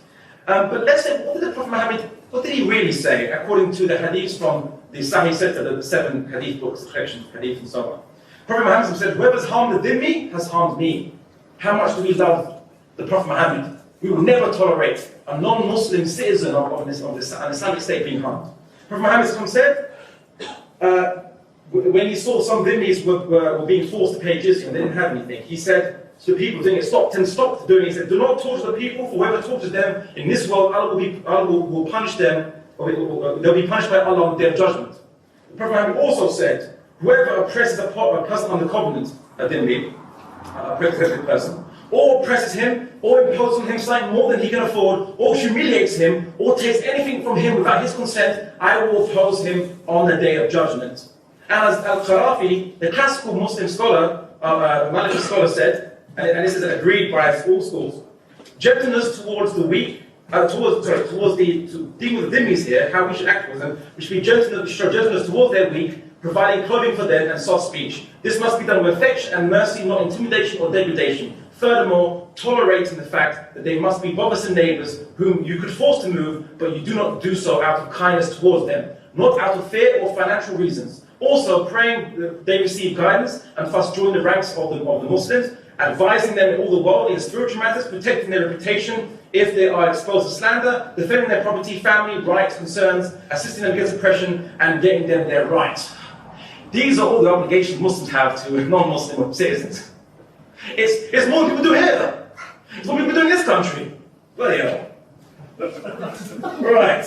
1 minute. Thank you. Now, he mentioned apostasy and wife beating, and I can't get to that because there's limited time. Well, suffice to say, apostasy is also a law in the Old Testament. If you condemn that, I want you to condemn the spirit that tells people to kill people for apostasy. I want you to condemn this. If you condemn this, I accept it. If you don't, sorry?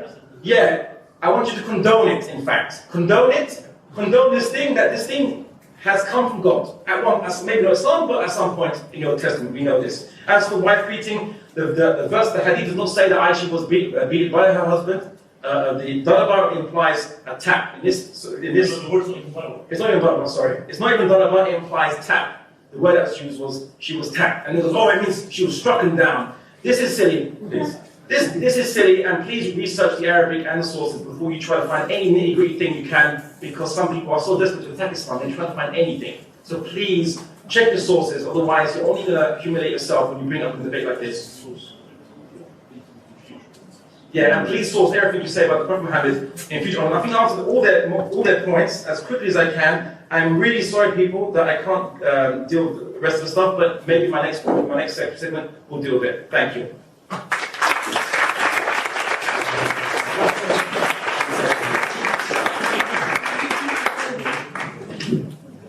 Okay, we now invite our American friends to give their 15-minute rebuttal, after which time there will be a 15-minute break. Thank you. Yes, please. Yeah.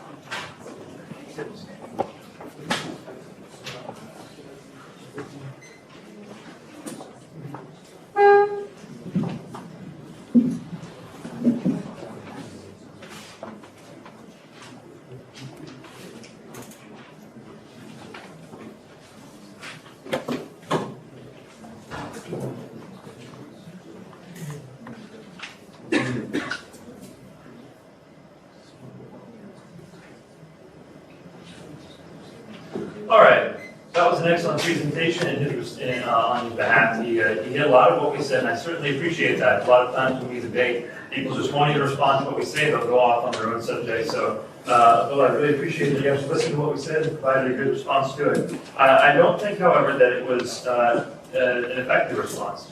So let me start off by talking about the concept of abrogation. He said that chapter 2, verse 256 was not abrogated by these later statements in the Quran, such as 9.5, 9.29, etc. The fact of the matter is that his own scholars are against him on this issue. And when I say scholars, I'm not talking about random people, I'm talking about some really good scholars. For example, Ibn Kathir says that it was abrogated. I can quote Ibn Juzay, he said to abrogated every peace treaty ever mentioned in the Quran. As-Suyuti says the ayat of the sword, in other words, 9.5, abrogates, the ayat of the sword abrogates pardon, truce, and overlooking.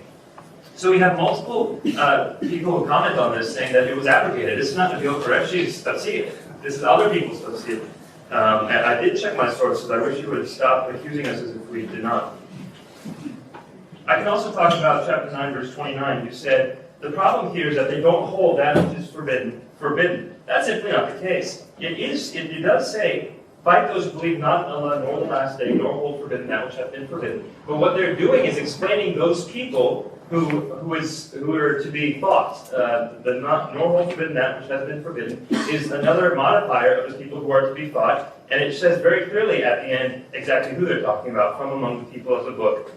The next verse tells us clearly the reason why. The reason wasn't part of the modifiers. The modifiers is explaining who. The reason why is in the next verse, where it says the Jews call Hosea the Son of God, and the Christians call Christ the Son of God. Allah's curse be on them. So the issue of why they're to be fought is explicit, because Allah's curse is on them because they called certain people sons of God. It's for their beliefs.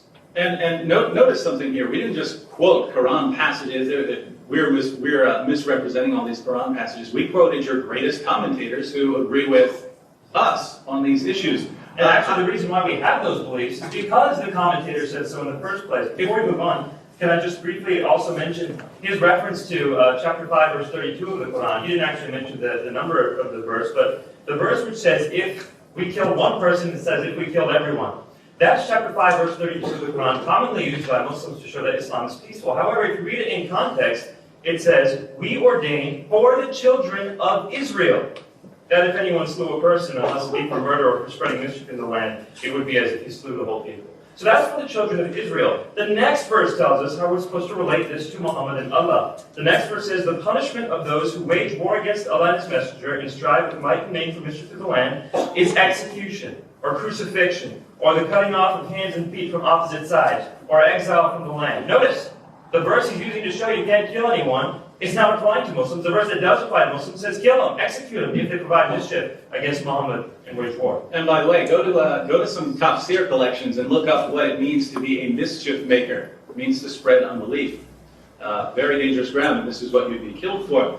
Now, I hope I misinterpreted. I really, really hope that I misinterpreted what Abdullah says. He says, yes, of course we fight people. We fight the oppressors. And then he described Western financial systems as oppressive systems. So does that mean he is called to fight the West because of our oppressive systems and the oppression? I hope not, but I hope he'll clarify that for us. He says he can point to violence in Christianity. Well, we will be dealing with this issue completely on Thursday, but notice what we weren't saying. We weren't saying, hey, look, Muslims have committed violence in the world today, therefore Islam is violent. What did we say? We said Islam. We have peaceful Muslims and we have Muslims committing violence. We said that was to set up the issue, who's right here? And then we went to the sources to show who's right. So if you can show from the Christian sources that we're called to violence, please do so on Thursday. Now regarding the Meccan period, they asked for the source on Saad shedding the first blood, that's Ibn Ishaq. He says that Hamza wasn't a Muslim yet. I read the passage to you. Will you, after he goes in and hits Abu Jahl with his bow, he says, will you insult him, Muhammad, when I follow his religion? That sounds like a Muslim to me.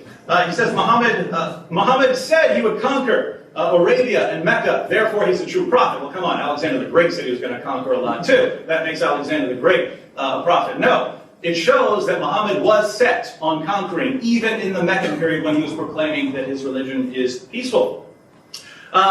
Regarding Muhammad surviving for 10 years, he pointed out that Abu Talib's tribe protected Muhammad. Abu Talib died in 619, and that's when the people of Mecca picked up the persecution.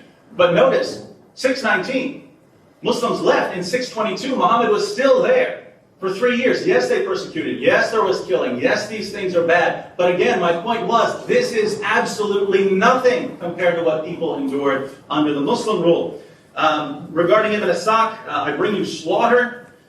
This is found in Ibn Ishaq and al-Tabari. They say it's fabricated. Notice, this is your earliest detailed biographical source that we have. I think al-Tabari is your best detailed biographical source that comes after Ibn Ishaq. They both grant this, and they throw them out. Well, if you're going to throw out these passages, guess what? By the time you get a century away from Muhammad, history has already been corrupted. How do Muslims know about Muhammad? They go to sources more than 2 centuries after the time of Muhammad. If by the time you get to a century away from Muhammad, your sources have been corrupted, don't tell me you know anything about your prophet. So either treat your historians as reliable, or admit that you don't know a lot about Muhammad historically. Take your pick, I'll allow either one. you want to go on to? Sure, I'll mention how he briefly talked about the Nabeel saying that the Muslims were taking their property back. Please show me a source that says that. If you show me that, then I will include that in my statements in the future. However, I don't think there is such a source. You do, even when you say that, even when you say the Muslims were just getting the property back, guess what you have still conceded? You have still conceded that the Muslims initiated the attacks during the holy month, killing a person during that time.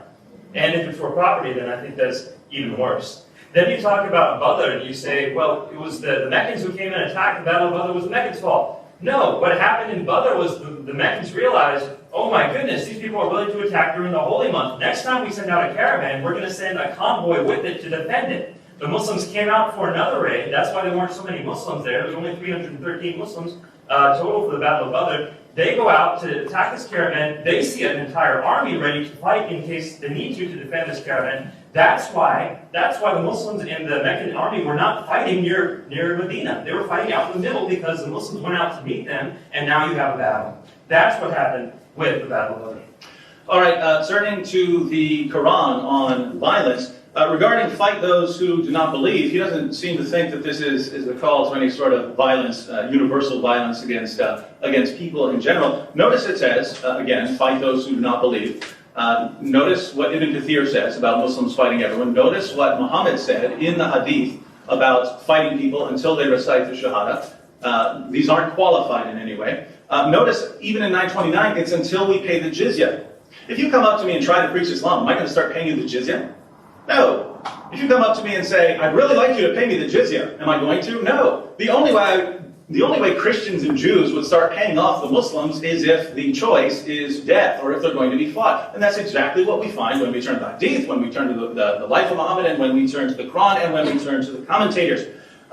He says, no one was forced to be a Muslim. Really, you guys have got to read some of your sources. After Muhammad took Mecca. Muhammad took Mecca, and Muslims point to this as a very peaceful instance in the life of Muhammad. He could have slaughtered everyone under the rules of warfare of that day. True. And he didn't. Only a couple people were killed. So that seems very peaceful. What happened next? Well, a little later, Muhammad was returning, and he said he wanted to perform the Hajj, and he was upset because the pagans came there and they would circle naked. So he issued a command. After this year, no one who's a pagan gets to come here. And that's when you have Surah 9:5 revealed. When the holy months are over, when this 4-month period is over, you guys have 4 months. You guys have 4 months to decide whether you want to be a Muslim or whether you want to leave. When 4 months are over, we are going to kill you.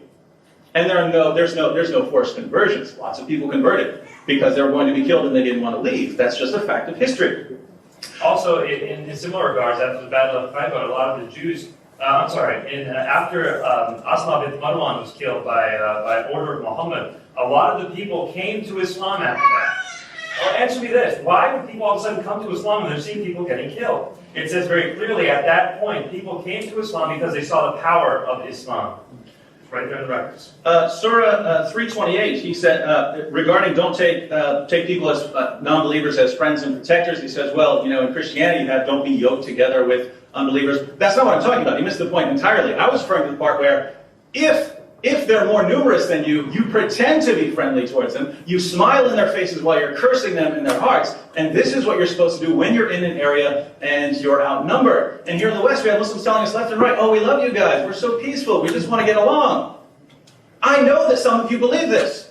But I also know that you are commanded to fake. So I sometimes can't tell the difference, and that's scary. And I'll just say that my parents are Muslim, my relatives are Muslim. I'm not saying that they're trying to pretend to be friends with me. That they are friends with me, they love me. I'm not saying that everyone in the West is like that people nowadays practice these things. What we are saying is that the people who are commenting on the verse of the Quran said this is what Islam means. He says that Christians are going to be, he says that Jews and Christians are left on their own as long as they're paying the jizya, and he rejected the commentaries I gave. We have all sorts of things that refer to the Muslim attitude towards Jews and Christians. Sahih Muslim number 4366. It has been reported that the messenger said, I will expel the Jews and Christians from the Arabian Peninsula and will not leave any but Muslims. Is this a man who has a vision of a peaceful society? Of a society where Christians and Jews and Muslims are all going to live in harmony? No, I will expel them all. I don't want to see them here. al-Bukhari, number 1103 in his Al-Daba al-Mufrad, Muhammad said, do not give the people of the book the greeting first. Force them to the narrowest part of the road. So you get the main part of the road, then you force them to the narrow part of it. Also in the same text, Ibn Umar passed to the son of the Caliph Umar, passed by a Christian who greeted him. The Christian greets him.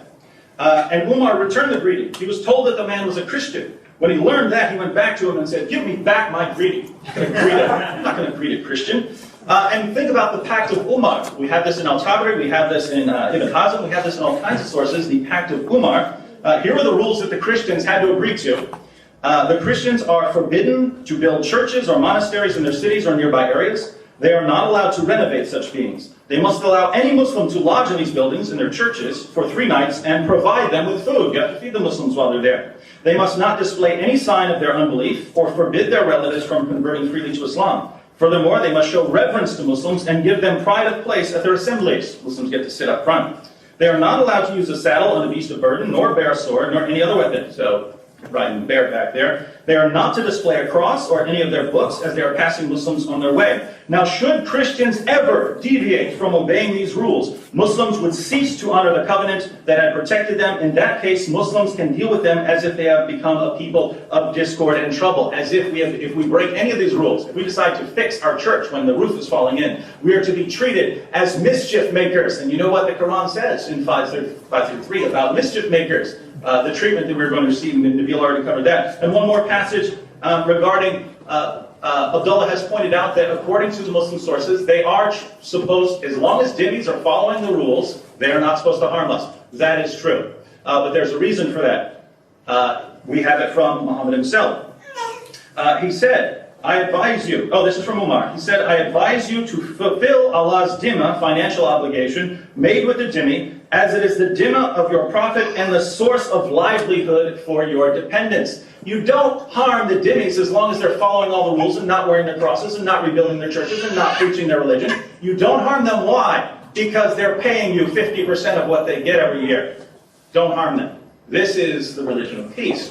Now, there are other things that he brought up. There just simply isn't much time in the context of the debate. But he also talked about how I made a false parallel with martyrs. I said, oh, look, Muhammad praises martyrdom. How dare I say such a thing, praising martyrdom? No, I think having zeal for God is excellent. But the fact of the matter is, he says, there's nothing better than that. There's nothing better than dying in the cause of Allah. There's nothing better than fighting. Fighting in the forenoon or the afternoon is better than the whole world, whatever is in it. That's what I'm objecting to. There should be things better than fighting, namely love, peace. But this the greatest of these is love. Very different picture. Just one more minute. Regarding killing apostates, he says in the Old Testament there was a command to kill apostates. I agree. I would not call that a peaceful ruling. Christians aren't told to follow this, but we said in the beginning, I'm not saying there's violence, therefore it's not true. That's not what we said at all. We simply pointed out that this is a violent teaching.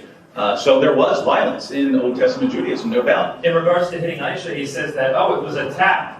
What is he talking about? In the hadith itself, it says, he hit me in the chest, causing me pain. Read it by yourself, number 2127. I don't see how you can say that was a tap, unless it really sensitive skin.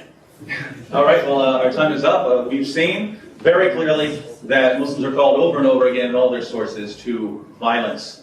These are Muslim sources. We're not coming up with these things ourselves. We're referring to Islam to tell us these things for itself. Thank you, Jerry.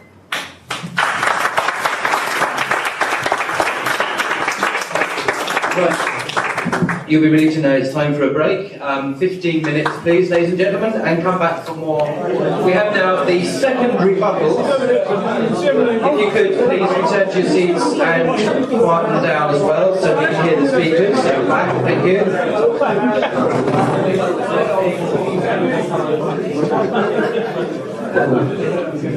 Abdullah and Yahya are going to begin the set of rebuttals with an 8-minute period of rebuttals, and then after that the other side will have an 8-minute period as well, and then we go to crossfire, which I mentioned earlier, 2 minutes comment response time each, and then we'll have a chance for you to ask questions, make comments, and we'll come to that as well. So I'll hand over to Abdullah and Yahya for 8 minutes, please.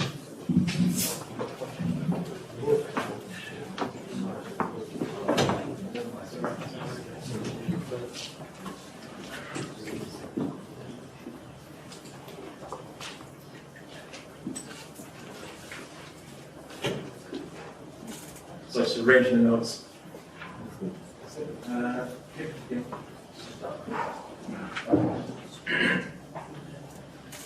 Okay, they brought the issue of abrogation again. And Ibn Kathir insists that this is that verse 29 is an abrogation. Firstly, Muslim scholars aren't agreed on abrogation. Right? If you're going to say that, well, this guy believes in it, and that, but there are other guys who don't believe in it. In fact, there's quite a lot of dispute between scholars about which is abrogated, which is not.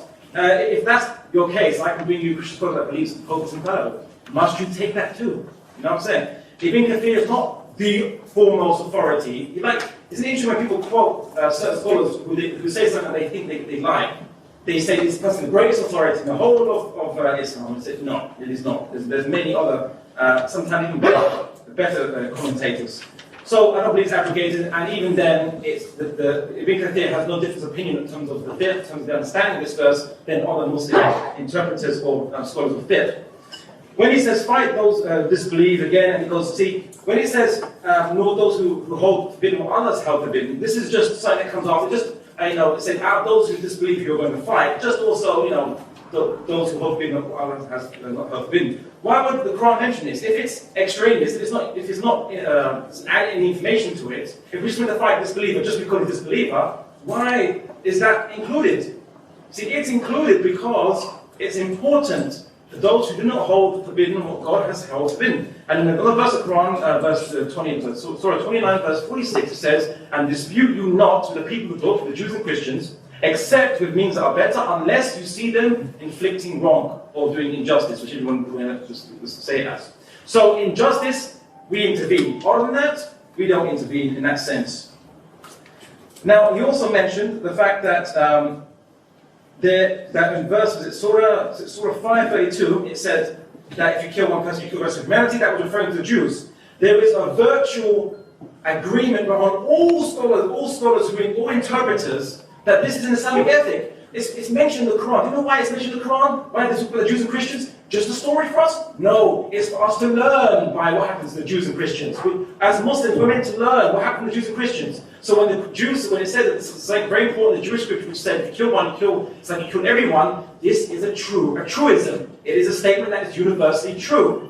And as like it says in the New Testament, all scripture is good and can be used, as a Christian would believe. Yeah? Same thing. All truisms which are universal can be used in Islam. And this is what almost all Muthas and all the interpreters say. As he says, then he goes to, he mentions something from Ibn Hishaq. Concerning. Right, the politician Ibn Hishaq, he goes, he said, if you're going to reject certain things in Ibn Hishaq, you're going to reject everything. He doesn't understand what Ibn Hishaq is.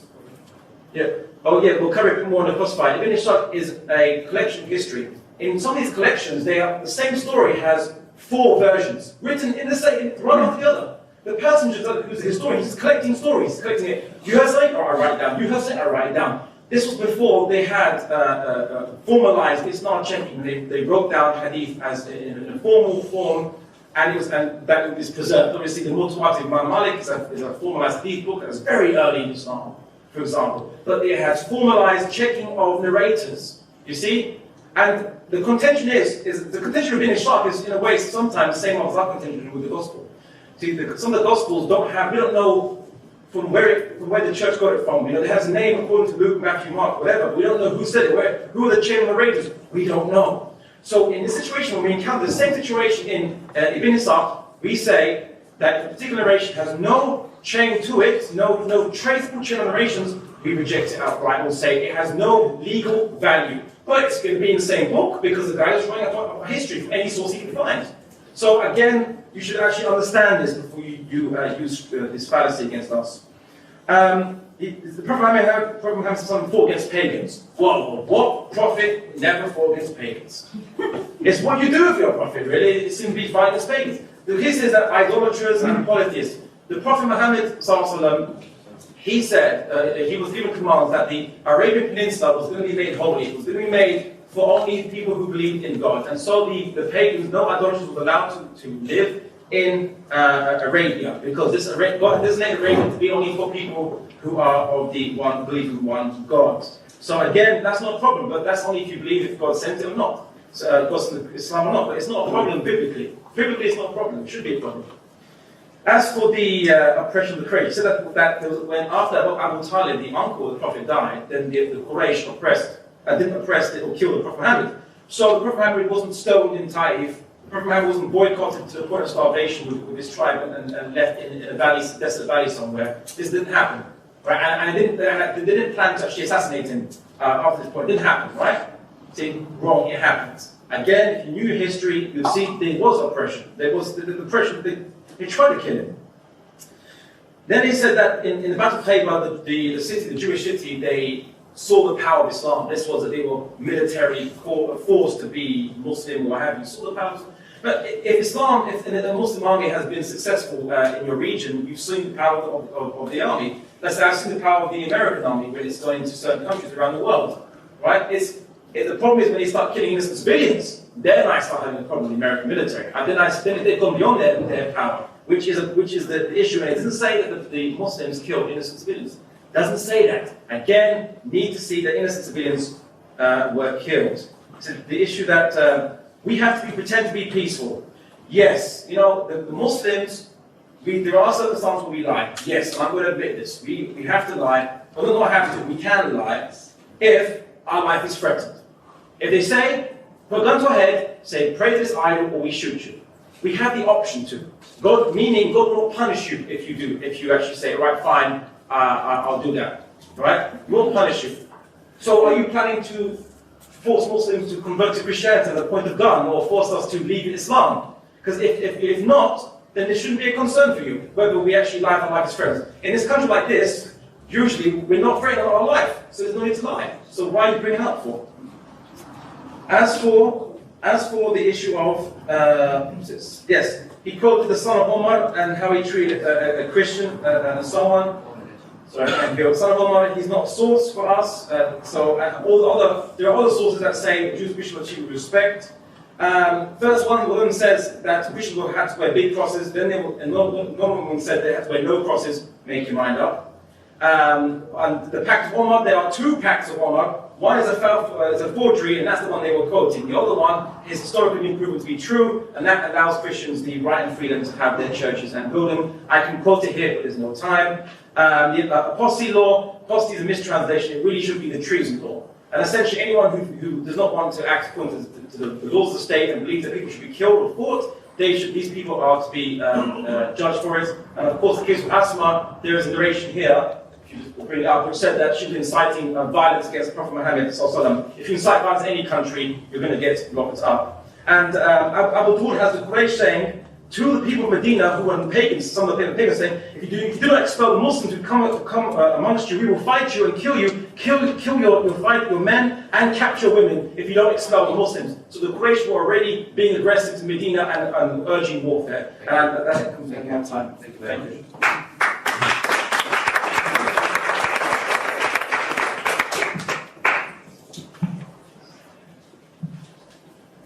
Now we have an 8-minute rebuttal from the Christian side.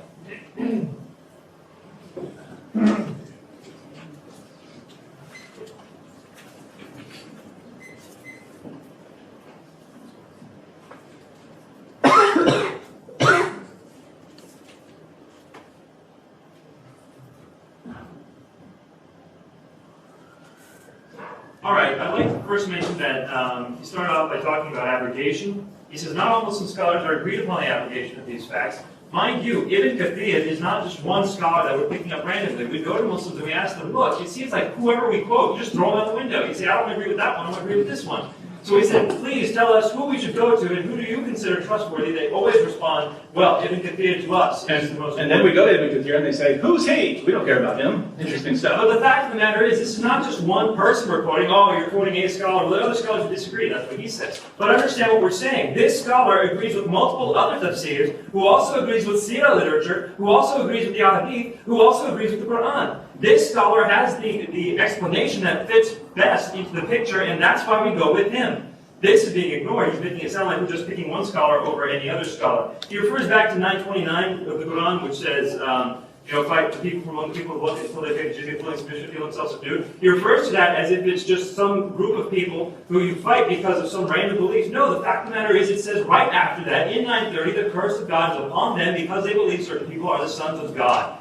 That is why they are cursed, and that is why the Hadith commentators, the Quran commentators, the Tafsir say they should be fought. He keeps ignoring this fact. It's right there, Surah 9, verse 30. He then says, look at 532. 532 says you save one person, it's as if you save everyone. You kill one person, it's as if you kill everyone. He says this is something we learned from the past, which we're all supposed to uphold as a universal truth. We need to understand that things that were said to the Jews can still apply to us.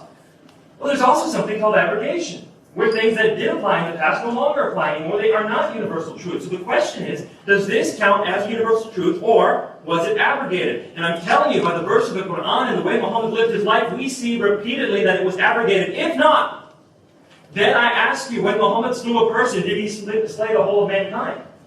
You're saying apply it as if it's universal truth. Muhammad killed, he sent for the killing of Abu Aflaq. He sent for the killing of Asma bint Marwan.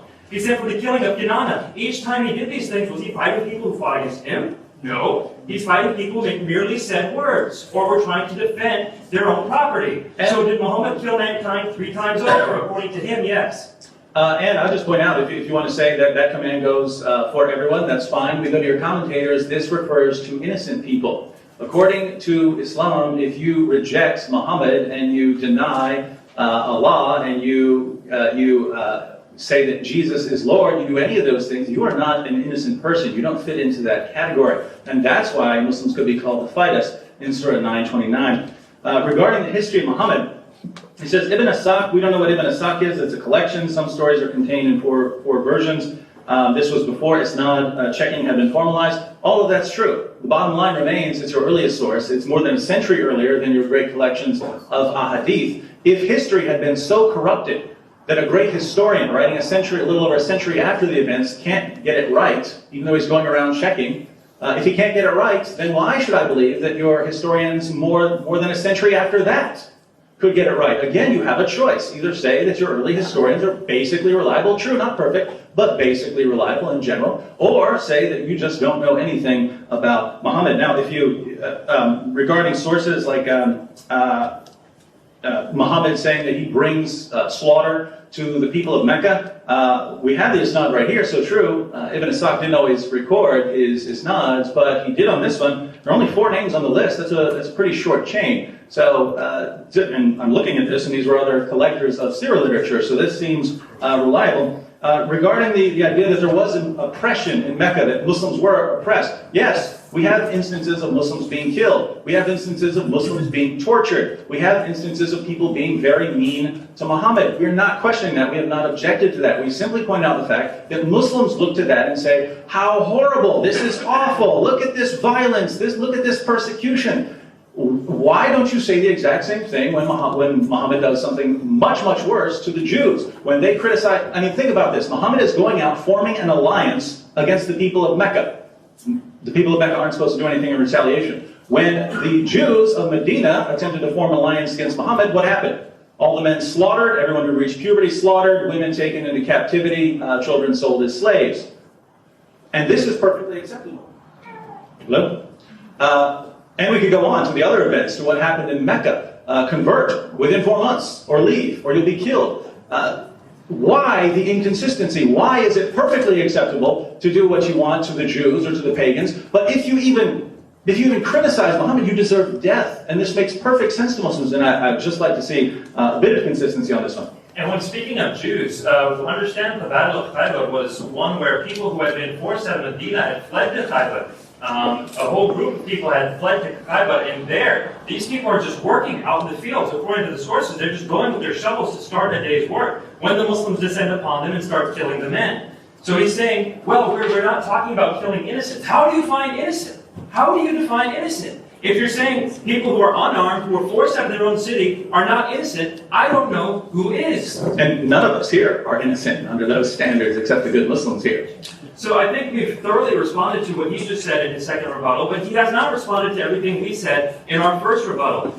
Don't forget, in Sahih Bukhari now, those of you who follow the Hadith, the way most Muslims do, will understand that Sahih Bukhari is the most authentic book of Hadith. The top Sahih Siddha, and in that, Muhammad says, I have been commanded to fight until the people say, La ilaha illallah. He didn't respond to that. Then he also says things along the lines of, there's not anything that is greater than jihad in this entire world. He doesn't respond to that. Shouldn't peace be greater then? if Islam is a religion of peace, shouldn't that be what Muhammad said? Let me also quote Ibn Majah, also considered part of Sayyid Sitta. He says, in number 2763 of Ibn Majah, it says, it was narrated from Abu Hurairah, the Messenger of Allah said, whoever meets Allah with no mark on him as a result of fighting, he will meet him with a deficiency. According to Ibn Majah, if you don't come to Allah with battle wounds, you are deficient in your faith. That's how central fighting is to Islam. Now think about this. We've been presenting our cases. We look to one of the last surahs revealed, Muhammad's final marching orders. Fight those who do not believe. That is a very clear statement. We turn to Islam's greatest commentator. What does he say? All people of the world must be called to Islam. If any one of them refuses to do so, they should be fought till they are killed. That agrees with us. We turn to Al-Bukhari. We turn to Sahih Muslim. I am called to fight people until they recite the Shahada. We look at Ibn Ishaq, the history of Muhammad. Everything in this debate agrees with our position, not with Abdullah and Yahya. And I hate to do this again, but I have to end up with talking about women, because the first time I talked about women, many people in the audience shook their heads as if I was trying to say something evil. But the fact of the matter is, in Islam we know, chapter 4, verse 34, came down when the man had slapped his wife so hard that he left a handprint on her face. She comes to Muhammad and she says, this is what just happened to me. Muhammad says, I would rule in your favor, but I just received this verse from Allah saying, wives can be beaten. Not only that, Abu Bakr struck Aisha violently when she held up the army of Muhammad. In Abu Dawud, number 2142, it is said, a man will not be asked as to why he beat his wife. In fact, Umar, thank you, the Khalifa of Islam, was going to beat his wife, according to Ibn Majah, 1986. He went to beat his wife, a man stops him, and Umar says, I tell you by Allah, no man is going to be asked why he's allowed to beat his wife. Thank you very much. Thank you, all of you, for that.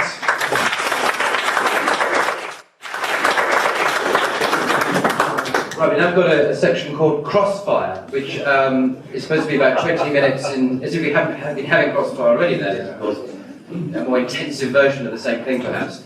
This consists of 2 minutes comment and response time. It's much more rapid than the bigger blocks of time. I'm conscious of the time, however. It's nearly 9 o'clock. We're supposed to be out of here by 9:30, although Abdullah tells me there's some flexibility on that, because I'm anxious to get questions and answers and questions and comments from you in as well. So if we immediately go to the Crossfire section, 20 minutes it's supposed to be, 2 minutes per side, comments and response time, and I presumably will now go back to the Muslim side to start that 2 minutes, and please keep it reasonably civilized.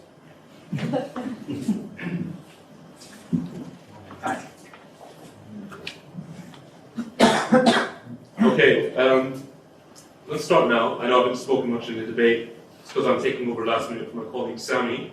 I just wanted to start on a discussion on methodology. You've been quoting Ibn Ishaq, Tariq, Tabari, left, right, and centre, as well as the so-called Sahih Sitta, which not everyone considers to be Sahih, with the exception of Bukhari and Muslim, such as Ibn Majah, Tirmidhi. Can, in future, you guys start giving us the reasons why we should accept these isnads, and who's accepted these isnads according to Hadith methodology? Secondly, you go on about historical methods with the Sirah literature. According to Joseph Hurwitz in his book, Prophet Muhammad and his earliest biographers, talks about the antiquity and origin of the isnad, and he talks about how, with Sirah authors, they incorporated the isnad when they could, but because their compilations were such basic ones, they were the first of their type, so to speak. We can't trust everything that's in them.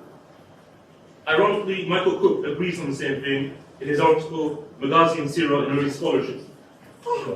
Also, a lot of fallacy they committed is they said, well, the Sirah is the earliest literature. No, it's not. There are hadiths to trace back really early. So the Bukhari and Muslim are just when they became the famous canonized, but there were hadiths which were traced back much earlier, before that time. But they want to bring it because it's not been checked. First he said, yeah, it's true, it's not been checked. Then he goes, but he went around checking. David would contradict himself when he talked about the Sirah of Ishaq. So I wanted to be consistent on this and say that Ishaq didn't check or he checked.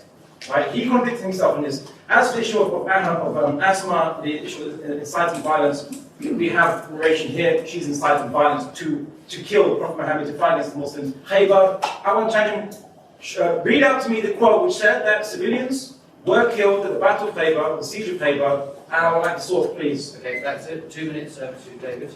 Well, that is a lot to respond to. We'll try to respond to a few things. What is our methodology? Well, we look everywhere we can possibly go. In Islam, we look to the Quran. When we look to the Quran, we see peaceful passages and violent passages. We say, okay, how does Islam reconcile them? We read in the Quran, you reconcile them through abrogation. Okay, the only question then is, what were the final marching orders? The final marching orders were, fight those who do not believe. We say, we don't want to believe that that's really the case in Islam. Let's go somewhere else. Muslims, who's your greatest commentator? Well, we have some good commentators. Ibn Kathir is probably the best one. We go to Ibn Kathir. Call everyone to Islam. If they don't accept, fight them until they're dead. Well, we really don't want to believe that. Is there any other place to go? Yes, you can go to the Hadith. We open the Hadith. What's your most reliable Hadith? Well, go to Sahih al-Bukhari and go to Sahih Muslim. We open those. We find the exact same thing. Fight people until they recite the Shahada. And if we want to ask non-Muslim historians, where do you go? They would say you go to the earlier sources if you can get to them. That would be sources like Ibn Ishaq. Ibn Ishaq, we read about the life of Muhammad. Ibn Ishaq is one of the bloodiest books in history. So everywhere we could possibly go, we find violence. And then Muslims say, don't believe any of that. Reinterpret everything and throw out all of our sources. Well, if all of your sources agree with us, and you don't want us to believe what all of your sources say, I don't know where we're supposed to go, and I don't know what sort of method you would have us use. Regarding Asma, I would like to simply say, you say that she was inciting violence. Please tell me the words she used to incite violence. To me, she was writing a poem of lament. So please tell me, you say she was writing words of violence to incite. Let me know what those are. Okay, I'll just read the poem. This is what she said. I despise bin Malik and Al-Nabit and Auf and Khazraj. You obey a stranger who is none of yours, one not of Murad or Muhaj. Do you expect good from him after killing your chiefs, like a hungry man waiting for a course broth? Is there no man of pride who would attack him by surprise and cut off the hopes of those who expect? Yes, she was inciting, Thank you. Thank you very much. It's interesting that David and Nabeel say that they go to every source they can, probably because they're so limited in their scope, because they don't know Arabic. We've seen already today, Nabeel Qureshi quoted a hadith about the Prophet beating Aisha in the break. I checked it up. And the word actually used is falahada, which means to press, according to Lane's Arabic dictionary. Now, we don't know why Aisha got bruised from that, but Nabeel, I wish you would try and be a little more intellectually honest when you investigate these things, as we did mention it in our debate with David last time. As for Western scholars saying that the Sirah is more reliable as it's earlier, David, I've quoted you two that don't say that, and talk about the superiority of the Isnad. Can you quote me at least three, and tell me what their reasons are, and tell me what their credentials are as well? Yeah, the main contention is they don't actually quote to us any legally binding text from Muslims. They say, this is it. They're so desperate to go to these reports, which were probably a lot of the pagan Arabs. They converted to Islam, and they still had a lot of their culture. They pulled out their culture into their understandings of Islam, and so they were saying all kinds of stories and things. That's why we had to invent a hadith system to trace reliable reporters. That's why we did it in the first place. You see, it's for that very fact that we need to have traced hadith. Now, my point to them is, my point to them is, will they not quote legally binding narration to show that Muslims must kill non-Muslims wantonly, and to take away their rights, or to force convert them to Islam, or to kill them because they speak about Prophet Muhammad? I've got a source here dated 150 years, which says that the non-Muslim is not killed for denying the Prophet Muhammad and even speaking it. It's rather, it's only blasphemy issues, which again, we believe in as Muslim Jews and Christians, or at least Christians believe in for some time. Thank you, Abdullah. He wants us to cite authoritative sources. Surah 929, fight those who do not believe. How could that statement be any more clear? What can he say? What can he say to make that statement more clear? I don't know. That seems like an authoritative source. If you don't like, you're a Sunni Muslim. What do you do when you have Sahih al-Bukhari and Sahih Muslim? I've been called to fight people until they recite the Shahada. That is crystal clear. If you don't agree with them, go to Ibn Kathir or something like that. Everyone agrees with us. So our case is not, hey, Ibn Ishaq says. Our case is Ibn Ishaq says, and he agrees with your greatest commentators, and he agrees with us with the Hadith, and he agrees with the Quran. There's a clear pattern here. Regarding the issue of Arabic, look, if I have spent since the 90s studying Islam and I can't hope to understand basic commands of Islam. How can this be the religion for everyone? I ask you, if no one can understand Islam without being born in Saudi Arabia somehow, something like that, what good is this? What good is this religion for mankind? I would also like to respond to the issue of Aisha again. I would ask, without impugning you in any way, I would like to ask you, please finish the hadith. Does it not say Aisha was hit on the chest or pressed on the chest, causing her pain? That's the issue that I'm concerned with. It says causing her pain. And Aisha's been through a lot, by the way. In Bukhari 68:45, Abu Bakr struck Aisha violently. You see the same thing in Muslim 35:06. In fact, Aisha herself says this in Bukhari 58:25. I have not seen any woman suffering as much as the believing woman, the Muslimah. Aisha saying, I have not seen any woman suffer as much as Muslim women. This is me saying this. And this was a reference to a woman who was beaten so bad that her skin turned green and Muhammad did not rule in her favor. So I need to ask you in response, you're saying to me, why are you not going to authoritative things? Why are you not, well, we're going to the Quran, we're going to Hadith, we're going to Tafsir, we're going to Sirah, we're going to everything we can possibly imagine. You tell me, why are the commentators so confused? Why are the greatest commentators of Islam saying Islam is violent, and you, here in the West, saying, oh, why are they so wrong?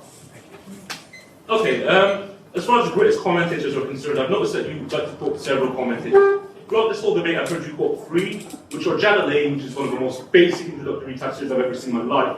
You quoted Ibn al-Qayyim al-Jawzi and Ibn Taymiyyah, whoever come from the faith, same kind of line of reasoning. Why haven't we seen you quote from anyone like Fakhruddin al-Razi or any of our major Sunni tafsirs?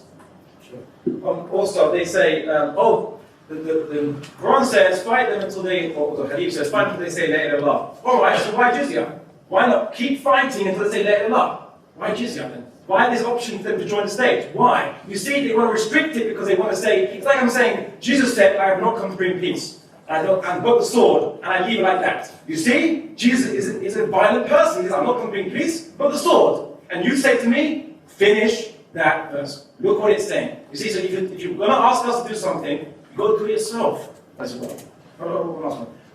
If you want to say, I'll take early literatures, sorry, if you want to talk about the pressing, when Prophet Muhammad pressed Aisha, thing is, there was another story where the Prophet Muhammad, he was straightening Muslims in their line, and he had this small stick, he was just pushing people back. And one person said, ow, you hurt me. And the Prophet Muhammad said, did I? And he pulled up, the Prophet Muhammad opened up his shirt and said, like, take your revenge on me like I've done to you. And the person said no, and just kissed it. Yes, all right, so he crossed his wife, and he might have hurt her, and so on. It's called accidents. Accidents happen. But no, this is a situation where he deliberately hit her. He deliberately hit her. That's what they're trying to twist it as. And it doesn't mean that at all. It doesn't say he struck her. They just pressed that and it hurt her. Yeah, it goes against a more authentic narration which says that he never raised more widely transmitted. Yeah, a more widely transmitted that says that he never raised his hand against any woman at all whatsoever. Why don't they hold back? Do you know why? Picking and choosing things they can twist. Yeah, to feed their rhetoric to justify what they're saying. Thank you very much. I am not picking and choosing things. I want to tell you again, I really hope Islam is as peaceful as you say it is. But the fact of the matter is, when I quote these hadith, I'm quoting them for what they're saying. Now, here, Muhammad, read the hadith for them if you're saying I'm lying. In the hadith, Aisha goes out and follows Muhammad somewhere, and Muhammad is not happy with the fact that Aisha followed him. So he turns around, and in his confrontation, he hits her in the chest or presses her, causing her pain. Does that sound like an accident? Absolutely not. He also asked, why are we just quoting certain commentators? You completely missed the question that I asked, which is, if Islam is so peaceful as you say it is, why are there so many commentators who are saying otherwise? Why are they so wrong? And I'll tell you why we're quoting just these commentators, because we're actually going to the commentators, reading what they say. We're not just going to the internet and picking random things. We're going through, David and I went through Ibn Majah, we went through parts of Sahih Bukhari and Sahih Muslim, not to pick and choose things, but to see what they say. And what they say is this, repeatedly. I have spent thousands and thousands of dollars, every dime I get, on Muslim commentaries. Please tell me, how much do I have to spend before I get to one that promotes peace towards all unbelievers? I don't know. Fakhruddin al-Razi apparently the next. You don't want to phone that for it. Why jizya? Why were non-Muslims given the, well, Christians and Jews, why were they given the option of jizya? I quoted the passage in al-Bukhari, because they're going to pay for your children. They're paying your descendants. This is your piggy bank. I see people right rolling their eyes. This is Bukhari. This is not us. I find that it doesn't matter what we quote. It doesn't matter what source we quote. We're just wrong. I'm sorry, I wanted to get on to something else, but I can't do it in 20 seconds. So I'll just say once again, what method are we supposed to use? Because it seems what Abdullah and Yahya are telling us is ignore the clearest verses of the Quran, ignore the clearest passages in Sahih al-Bukhari and Sahih Muslim, ignore everything you read in our earliest biographical source, ignore everything and just believe us, a couple of Western Muslims who've grown up in the West and now we believe Islam is peaceful. Thank you, David. Thank you, David. Okay, David, again, that's a very nice rhetorical statement to make. I'm sure everybody found it amusing. However, what I've been telling you to do, David, is go back to see what these Western scholars I've quoted for you. These are Orientalists, these are not Muslim scholars, and they're agreeing with what the Muslims have been saying. In fact, Nabeel in this debate with Shadid Lewis tells us that we need to go back to scholarly peer reviews on works. Now, I've downloaded 2 scholarly peer reviews of Ghulam's translation of Ibn Ishaq. Let's see what Tivoli says.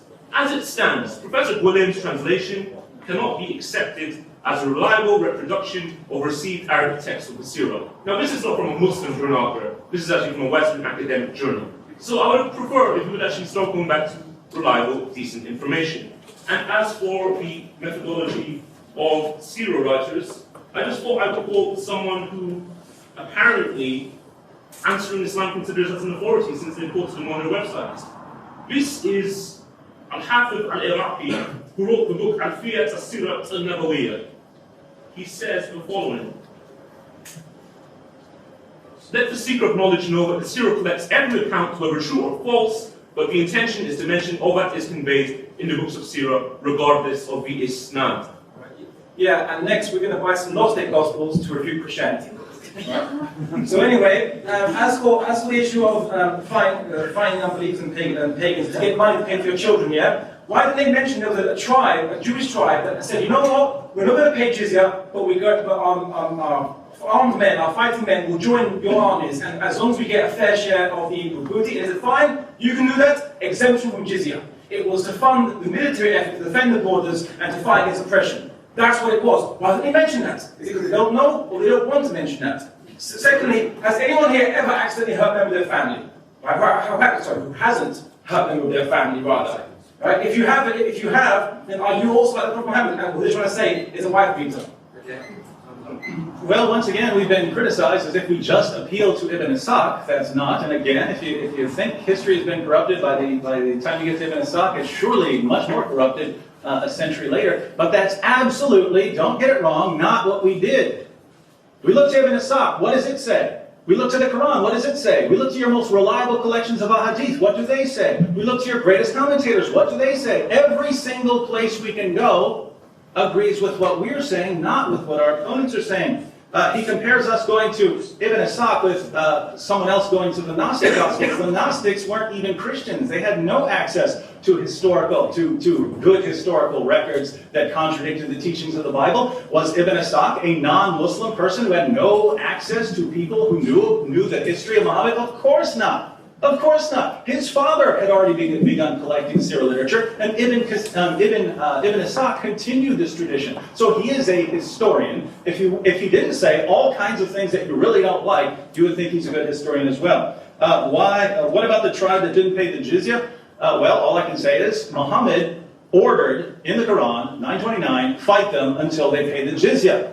So all you're saying is some Muslims didn't follow what Muhammad taught. That's great. I hope Muslims in the West never do follow those teachings. But that doesn't mean that these people are representatives of Islam when they do this. But understand also what Abdullah said. He said those people were instead allowed to fund the Muslims and to offer them fighting resources. Well, that's what the jizya was going to be used for anyway. So it's a matter of still supporting the Muslims in a way. It was the jizya, but in more of a barter system instead of a monetary system. So yeah, it's still jizya to an extent. And finally, to appeal to rhetoric, he says, haven't you accidentally hurt a family member?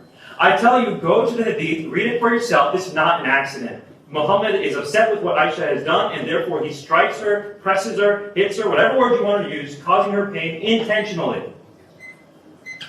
Okay, Nabeel, did I not just rebuke you on your wrong translation of that hadith, which would indicate I went down and looked at it just now? Therefore, why are you telling me to go and look at that hadith when I just have? Yeah, the whole thing would suggest the context. Muhammad accidentally beat her. And I think Al-Ansari dealt with this incident as well. Unfortunately, I'm not carrying Sahih al-Bukhari with me because I don't have. This is Muslim. Sahih Muslim. I don't know anything. Leave it. Secondly, as for David, we're going back to your greatest commentator. David, who said he's my greatest commentator? Who said he's Abdullah's greatest commentator? If I were to quote Pope Pius, the one that instigated the Crusades, and say he's your greatest commentator, would you allow me to do that? No, I don't think you would. So stop imposing the criteria onto me, which I don't think you impose on yourself. Secondly, yes, you are both quoting verses of the Quran. What we'd ask you to do is quote the preceding verses and the verses before that. And also quote other verses which do not feed into your rhetoric here tonight. Sure. Not to answer though, but first he said that the jizya was to feed your children, the Muslims to enjoy their various luxuries. Then he said, oh, it was for the war effort. Like, he didn't just contradict himself. Well, he did. I'm glad you changed your mind. Thanks. As for the issue of, didn't you see, I quoted the hadith about the Prophet Muhammad, how we treat dhimmi, how we can't harm them, harming them is harm the Prophet. He didn't talk about it. He didn't say nothing about these sahih hadiths. Basically, he doesn't know, or he doesn't want you to know. Very interesting. Also, just historically speaking, you've ever heard of the Mu'ali? The Mu'ali were non-Arab Muslims. During the Umayyad period were slightly Arab nationalists. So, and they wanted jizya tax because the zakat tax they can't control. So what they did was that if a person became a Muslim from the Mu'ali, from a non-Arab background, they still had to pay the jizya, and they still became Muslim even though they had to pay extra tax because they weren't recognized as being real Muslims. They still became Muslim even though they didn't got any special treatment by being Muslim. Why didn't they answer that one? Okay. David, your final 2 minutes. Regarding the us quoting Ibn Kathir, pick someone and be consistent. I did not get that for myself. I did not wake up one morning and say, I'm going to quote Ibn Kathir and go around saying this is the greatest Muslim commentator. Contact a Muslim. Who's your greatest commentator? Ibn Kathir. Okay. I quote Ibn Kathir. Hey, don't you dare quote him to us. What is this? Please, I mean, pick. I understand there are different Muslims and so on. You have different preferences. Yahya is a Shia and so on. But still, I mean, tell me and then stick with it. Give me a clear explanation of where I'm supposed to go and then stick with it. He said I didn't respond to the passage about treating the dhimmis well. Yes, I did. I quoted Al-Bukhari where Muhammad said that the reason for treating the dhimmis well is because they're going to give you money and money to your descendants. This is your source of income. This is where you're getting money for your future generations. Of course you don't want to slaughter them. Now, regarding what he says about the hadith, I thought for a moment he said he went and read it. Now he's saying he doesn't have it, and then he didn't even remember what number it was. That's surprising to me. I don't understand that. I'm not accusing you of anything. I just don't understand that. I'm telling you, people go read it for yourself. It is not an accident when Muhammad hits her. Sahih Muslim 21:27. He struck her in the chest, causing her pain. Now, finally, I want to talk about the Battle of Tabuk. Understand that there's a context for all the verses of the Quran, why they were revealed, etc. In the context of chapter 9 of the Quran, Surah Al-Baqarah or Surah Al-Tawbah, depending on what you want to call it, Muhammad was about to go and attack a Roman army north of the Arabian border. This army had never attacked him before. It had never shown any signs of putting an army together to attack him. Yet Muhammad said these people can be attacked. Why?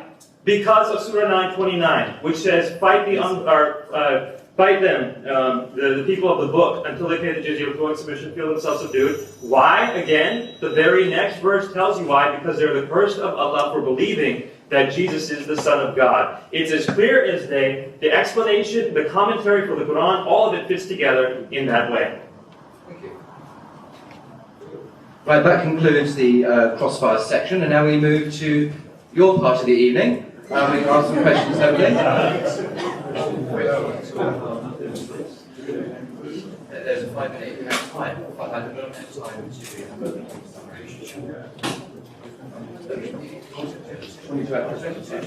Okay, we just agreed with 20 minutes of Q&A, and then brief summing up from each side, and then they're going to kick us out. The gentleman here, right in front of me, if you'd like to ask a question. It's wonderful as a Jew to watch Christians and Muslims debate. We Jews are neutral. But you follow each other's scriptures. In Islam, you say that Jesus is a prophet. Now, to us as Jews, the last prophet God gives us, Israel, is the prophet Malachi. So if Jesus says a prophet is not honored among his own, then Jesus is breaking the law of God by calling himself a prophet. But in Christianity, they say Jesus is God. He is Hashem in the human flesh.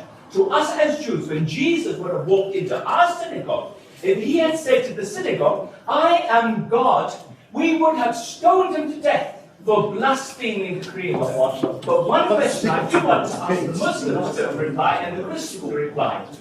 On the Passover, Jesus goes into the Cheder and he starts Seder, the Last Supper, right? He takes the challah, he takes the bread, and gives it to his disciples, and asks them to eat his flesh. Then he takes the hagethen, the wine, and says, drink my blood. And then after that, he goes on to the Garden of Gethsemane, where he is crying to God. So we're going to have a question, we're going to speed this up because we're running out of time. He's crying to God. So Jesus is arrested, brought before Caiaphas, the high priest of Israel. Well, we know the story, so what is your question? But these guys know the story very well. Could the high priest of Israel, who has to keep the halakha of God, could he try a Jew on the 8 days of Chol Moed, which is the 8 days of Pesach? It is forbidden. So therefore, your scripture has no strength of truth in our Jewish. I'm not sure this has got to do with the theme of this evening's topic of debate at all. Do you want to speak? I'm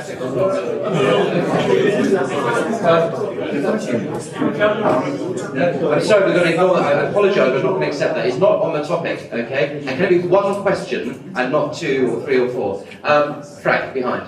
Sorry. So don't stand up so we can hear you. Yeah, so Abdullah, earlier on you said that Christians divided on whether to obey the rulers. I would remind you there is an important article by St. Thomas Aquinas in the Summa Theologiae on sedition, where Aquinas, a top authority in the Catholic tradition, says that if the ruler does not follow the common good, the good of the community, then it is right for the people to raise up and depose it. So there is a teaching, important teaching, about that. Another point I already mentioned is today, I think it would be fair to say, I'm aware of one episode in reported by Tabari in the life of Muhammad, where after tithe, where he actually asked God to forgive those who stoned him because they didn't know he was a prophet. So I think it would be fair somehow.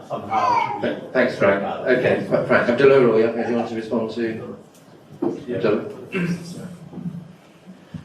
Yeah, I mean, as we know, the Thomas Aquinas is great Catholic Church father and so on. Yeah, there is debate. I would say there is debate about whether we should follow ruler no matter what. But if you go back to early sources, Paul's in Romans, he's very clear on this. It's very clear that if only the unrighteous person has to fear the ruler, only the unrighteous person has to fear the tyrant. And if you are good, then you will not be molested by this ruler. And he was talking of Nero at the time, just I don't know how he could talk that. But anyway, so if you look at it clearly, there's actually other Christian fathers, Augustine and Calvin and so on, which were saying the opposite, which were saying that basically you have to bear with patience, forbearance, again, in the face of a tyrannical ruler, and just patiently obey. And so, and that's what the law of the Christian is. They were describing. So I guess there is a response to that. I think very briefly, but you have to say Romans 13 jointly with Revelation 13, where it states that it becomes demonic, and so you don't have to. I would also, he addressed a question to us as well. I'd like to briefly start by responding. David will finish. I do want to make it clear to everyone. I hope we didn't give the wrong impression. Islam isn't just all violence. That's not what we're saying. Muhammad did forgive people. Muhammad did show peaceful things. Muhammad did take care of the orphans and the widows, and he showed people love in various circumstances. I'm not saying Islam is 100% violent. That's not at all what we're claiming. And I'll say, for the first 40 years of Muhammad's life, based on what I can find about him, too bad Ibn Asad, I like Muhammad. And for the next 10 years of his life, apart from a few instances like I bring you slaughter, I still like Muhammad. It's not until later. So yes, there are all kinds of things. And even after the move to Medina and following, there are many teachings in Sahih al-Bukhari and Sahih Muslim where I, as a Christian, would look to those and say, that's a good teaching. That is a teaching I could agree with. So it's not that we think Muhammad was horrible in every way or violent in every way. It's just a matter of what are Muslims called to do, and at the end of the day, Muslims are called to fight unbelievers. Right, the guy with the glasses has been patient, then the younger guy behind him, and then Adnan at the front. In that order, please. Carry on. We're talking about Islam as a religion of peace. Please, Abdullah, we know, like Nelson Mandela was oppressed, was mistreated, and was jailed for 27 years, and he came out and he preached peace, forgiveness. We know him as a man of peace. Mahatma Gandhi, a similar story. He was maltreated, was jailed for 7 years. He came out, his message was clear. Non-violent resistance, peace. The same with Jesus. He was maltreated, he was killed, his dying wish was forgive them. We accept him as a man of peace, among peaceful community. How does this compare with the example of Muhammad? Because you're saying that he's also a man of peace. Thank you. Abdullah? Yeah. You know what? Thank you for bringing all that up. Excellent. Nelson Mandela, man of peace. How did he get in prison in the first place? It was part of the, was it the ANC? ANC, yeah. Violent terrorist group. Funny enough, FW de Klerk spoke with Nelson Mandela and said, are you a Christian? He goes, yes. He said, did you not hear it say in Romans 13 that you have to obey the law of the land? And then Nelson had no response. Interesting, it's a very interesting fact. Also, people must understand, I'm not saying that Islam doesn't have use of force. Of course Islam has use of force. It's because it's responsible. In a way, it's like Augustine. Augustine says that Christians, we should go to war because we love. We love the people so much that we want to help them, correct and fight oppression, and even correct the people who are living in an incorrect way of life. Because we love them, we have to do it. I'm not saying that Islam is peaceful, doesn't advocate warfare. I say it does.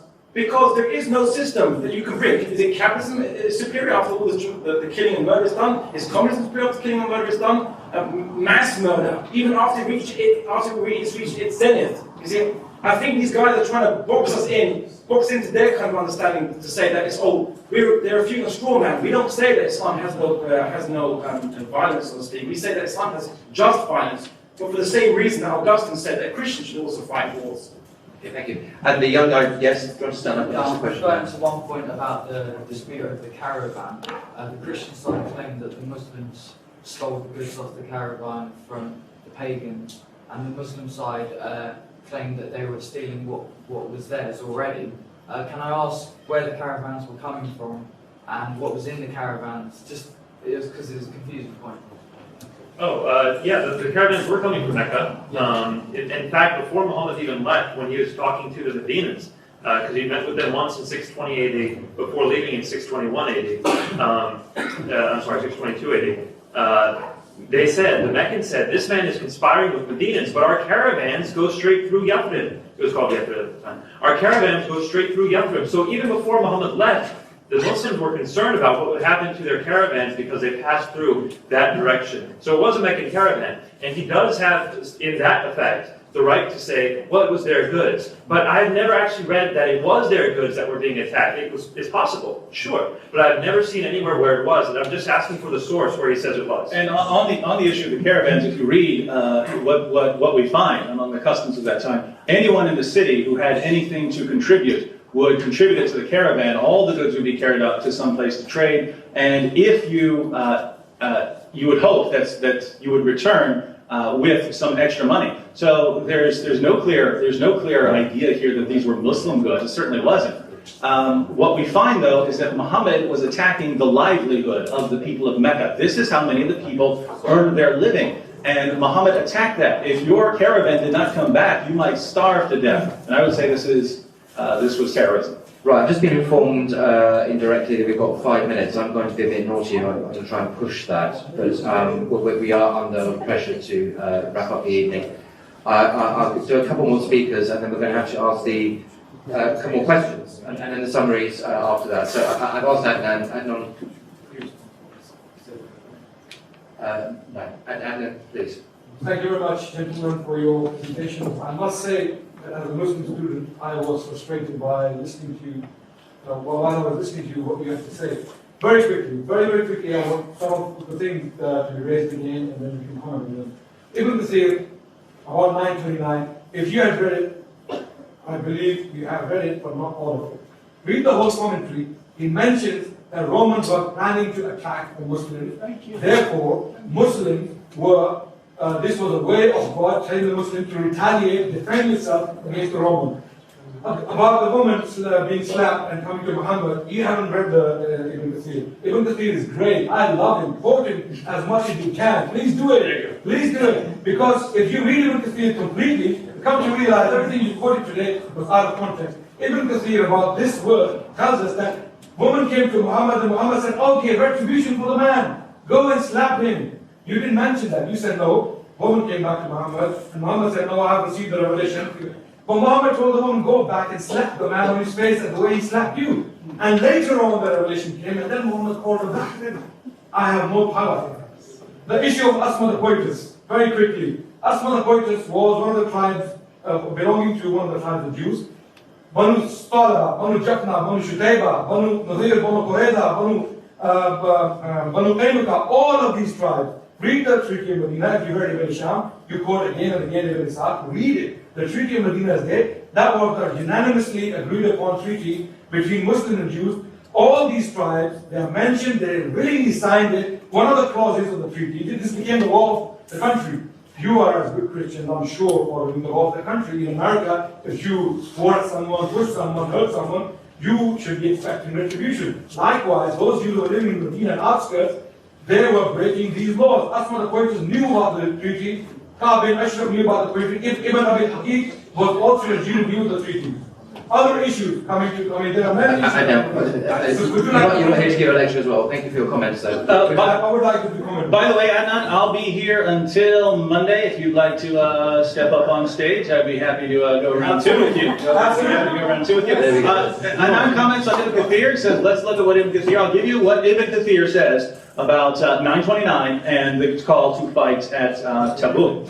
Allah Most High ordered the believers. Adnan, please, Adnan, no, sorry. I must tell you, this is an agreement.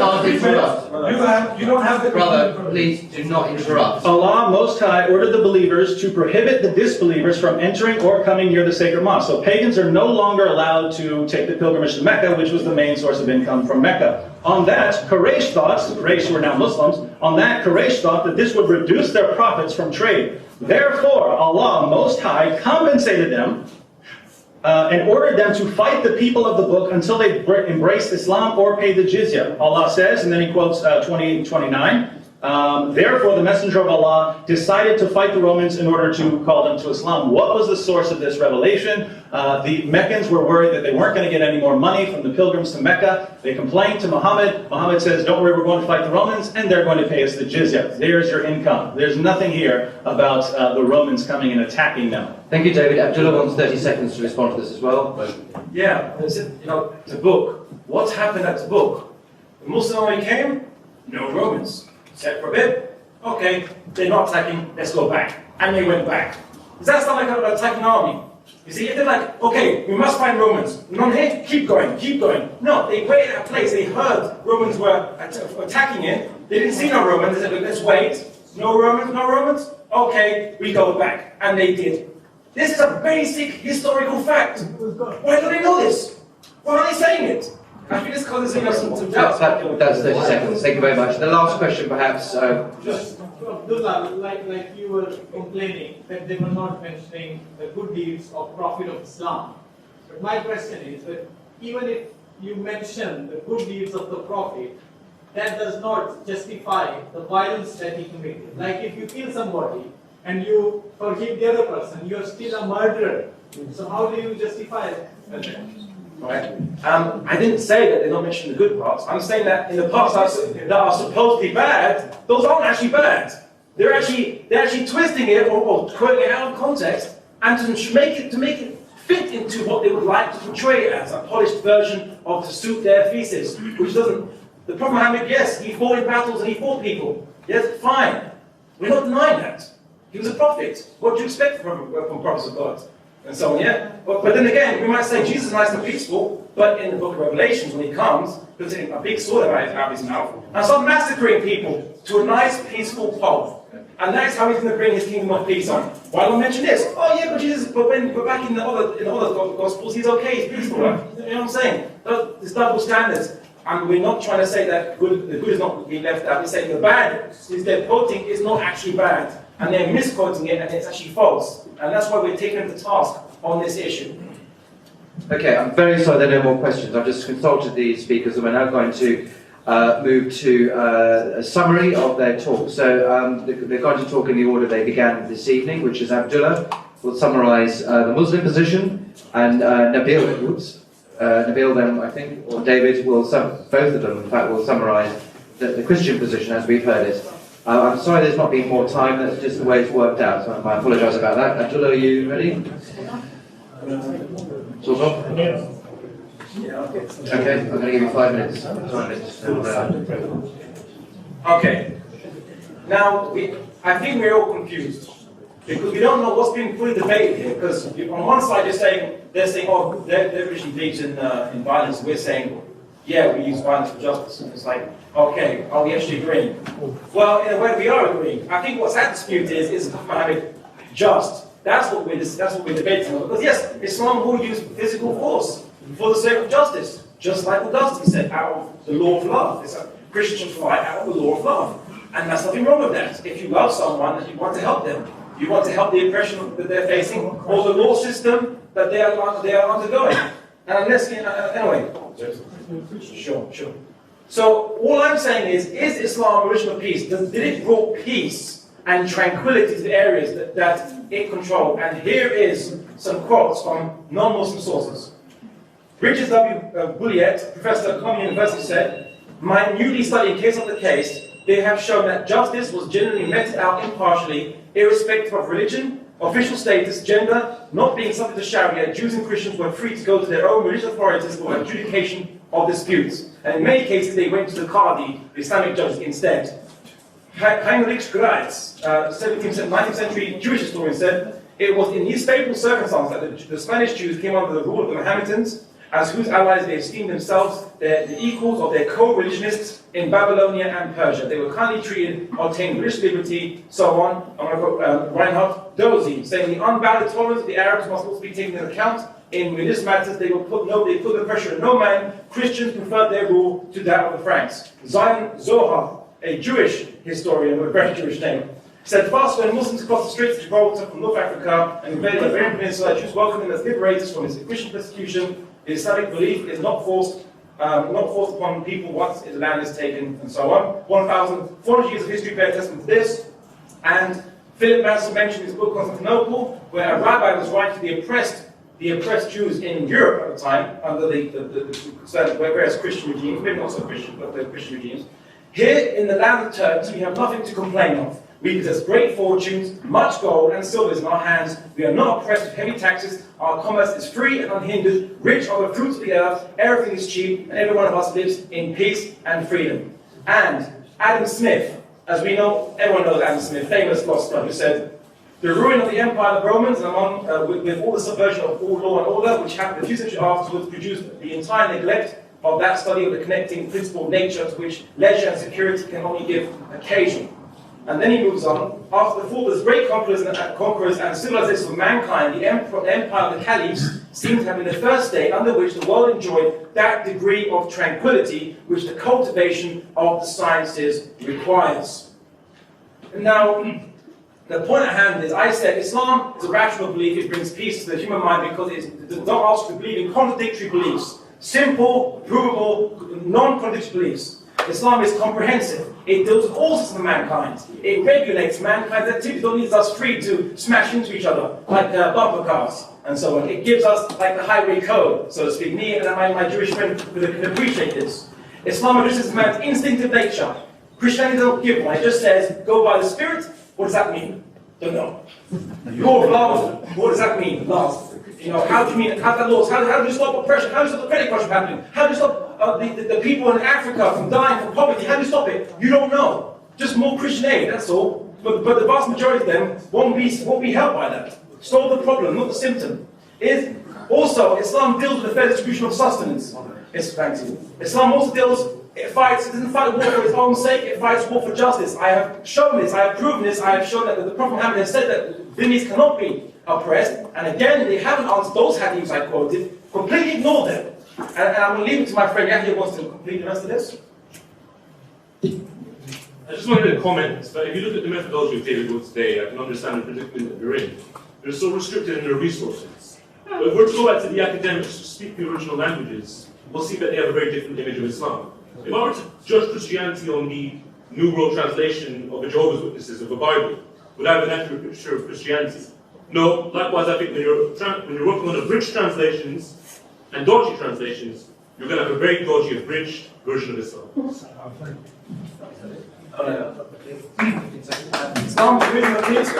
Islam is a religion of peace because it gives a method to achieve peace for all mankind, unlike the Christians have to wait for Jesus to come, massacre people, and then you'll have peace. Anyway, thank you.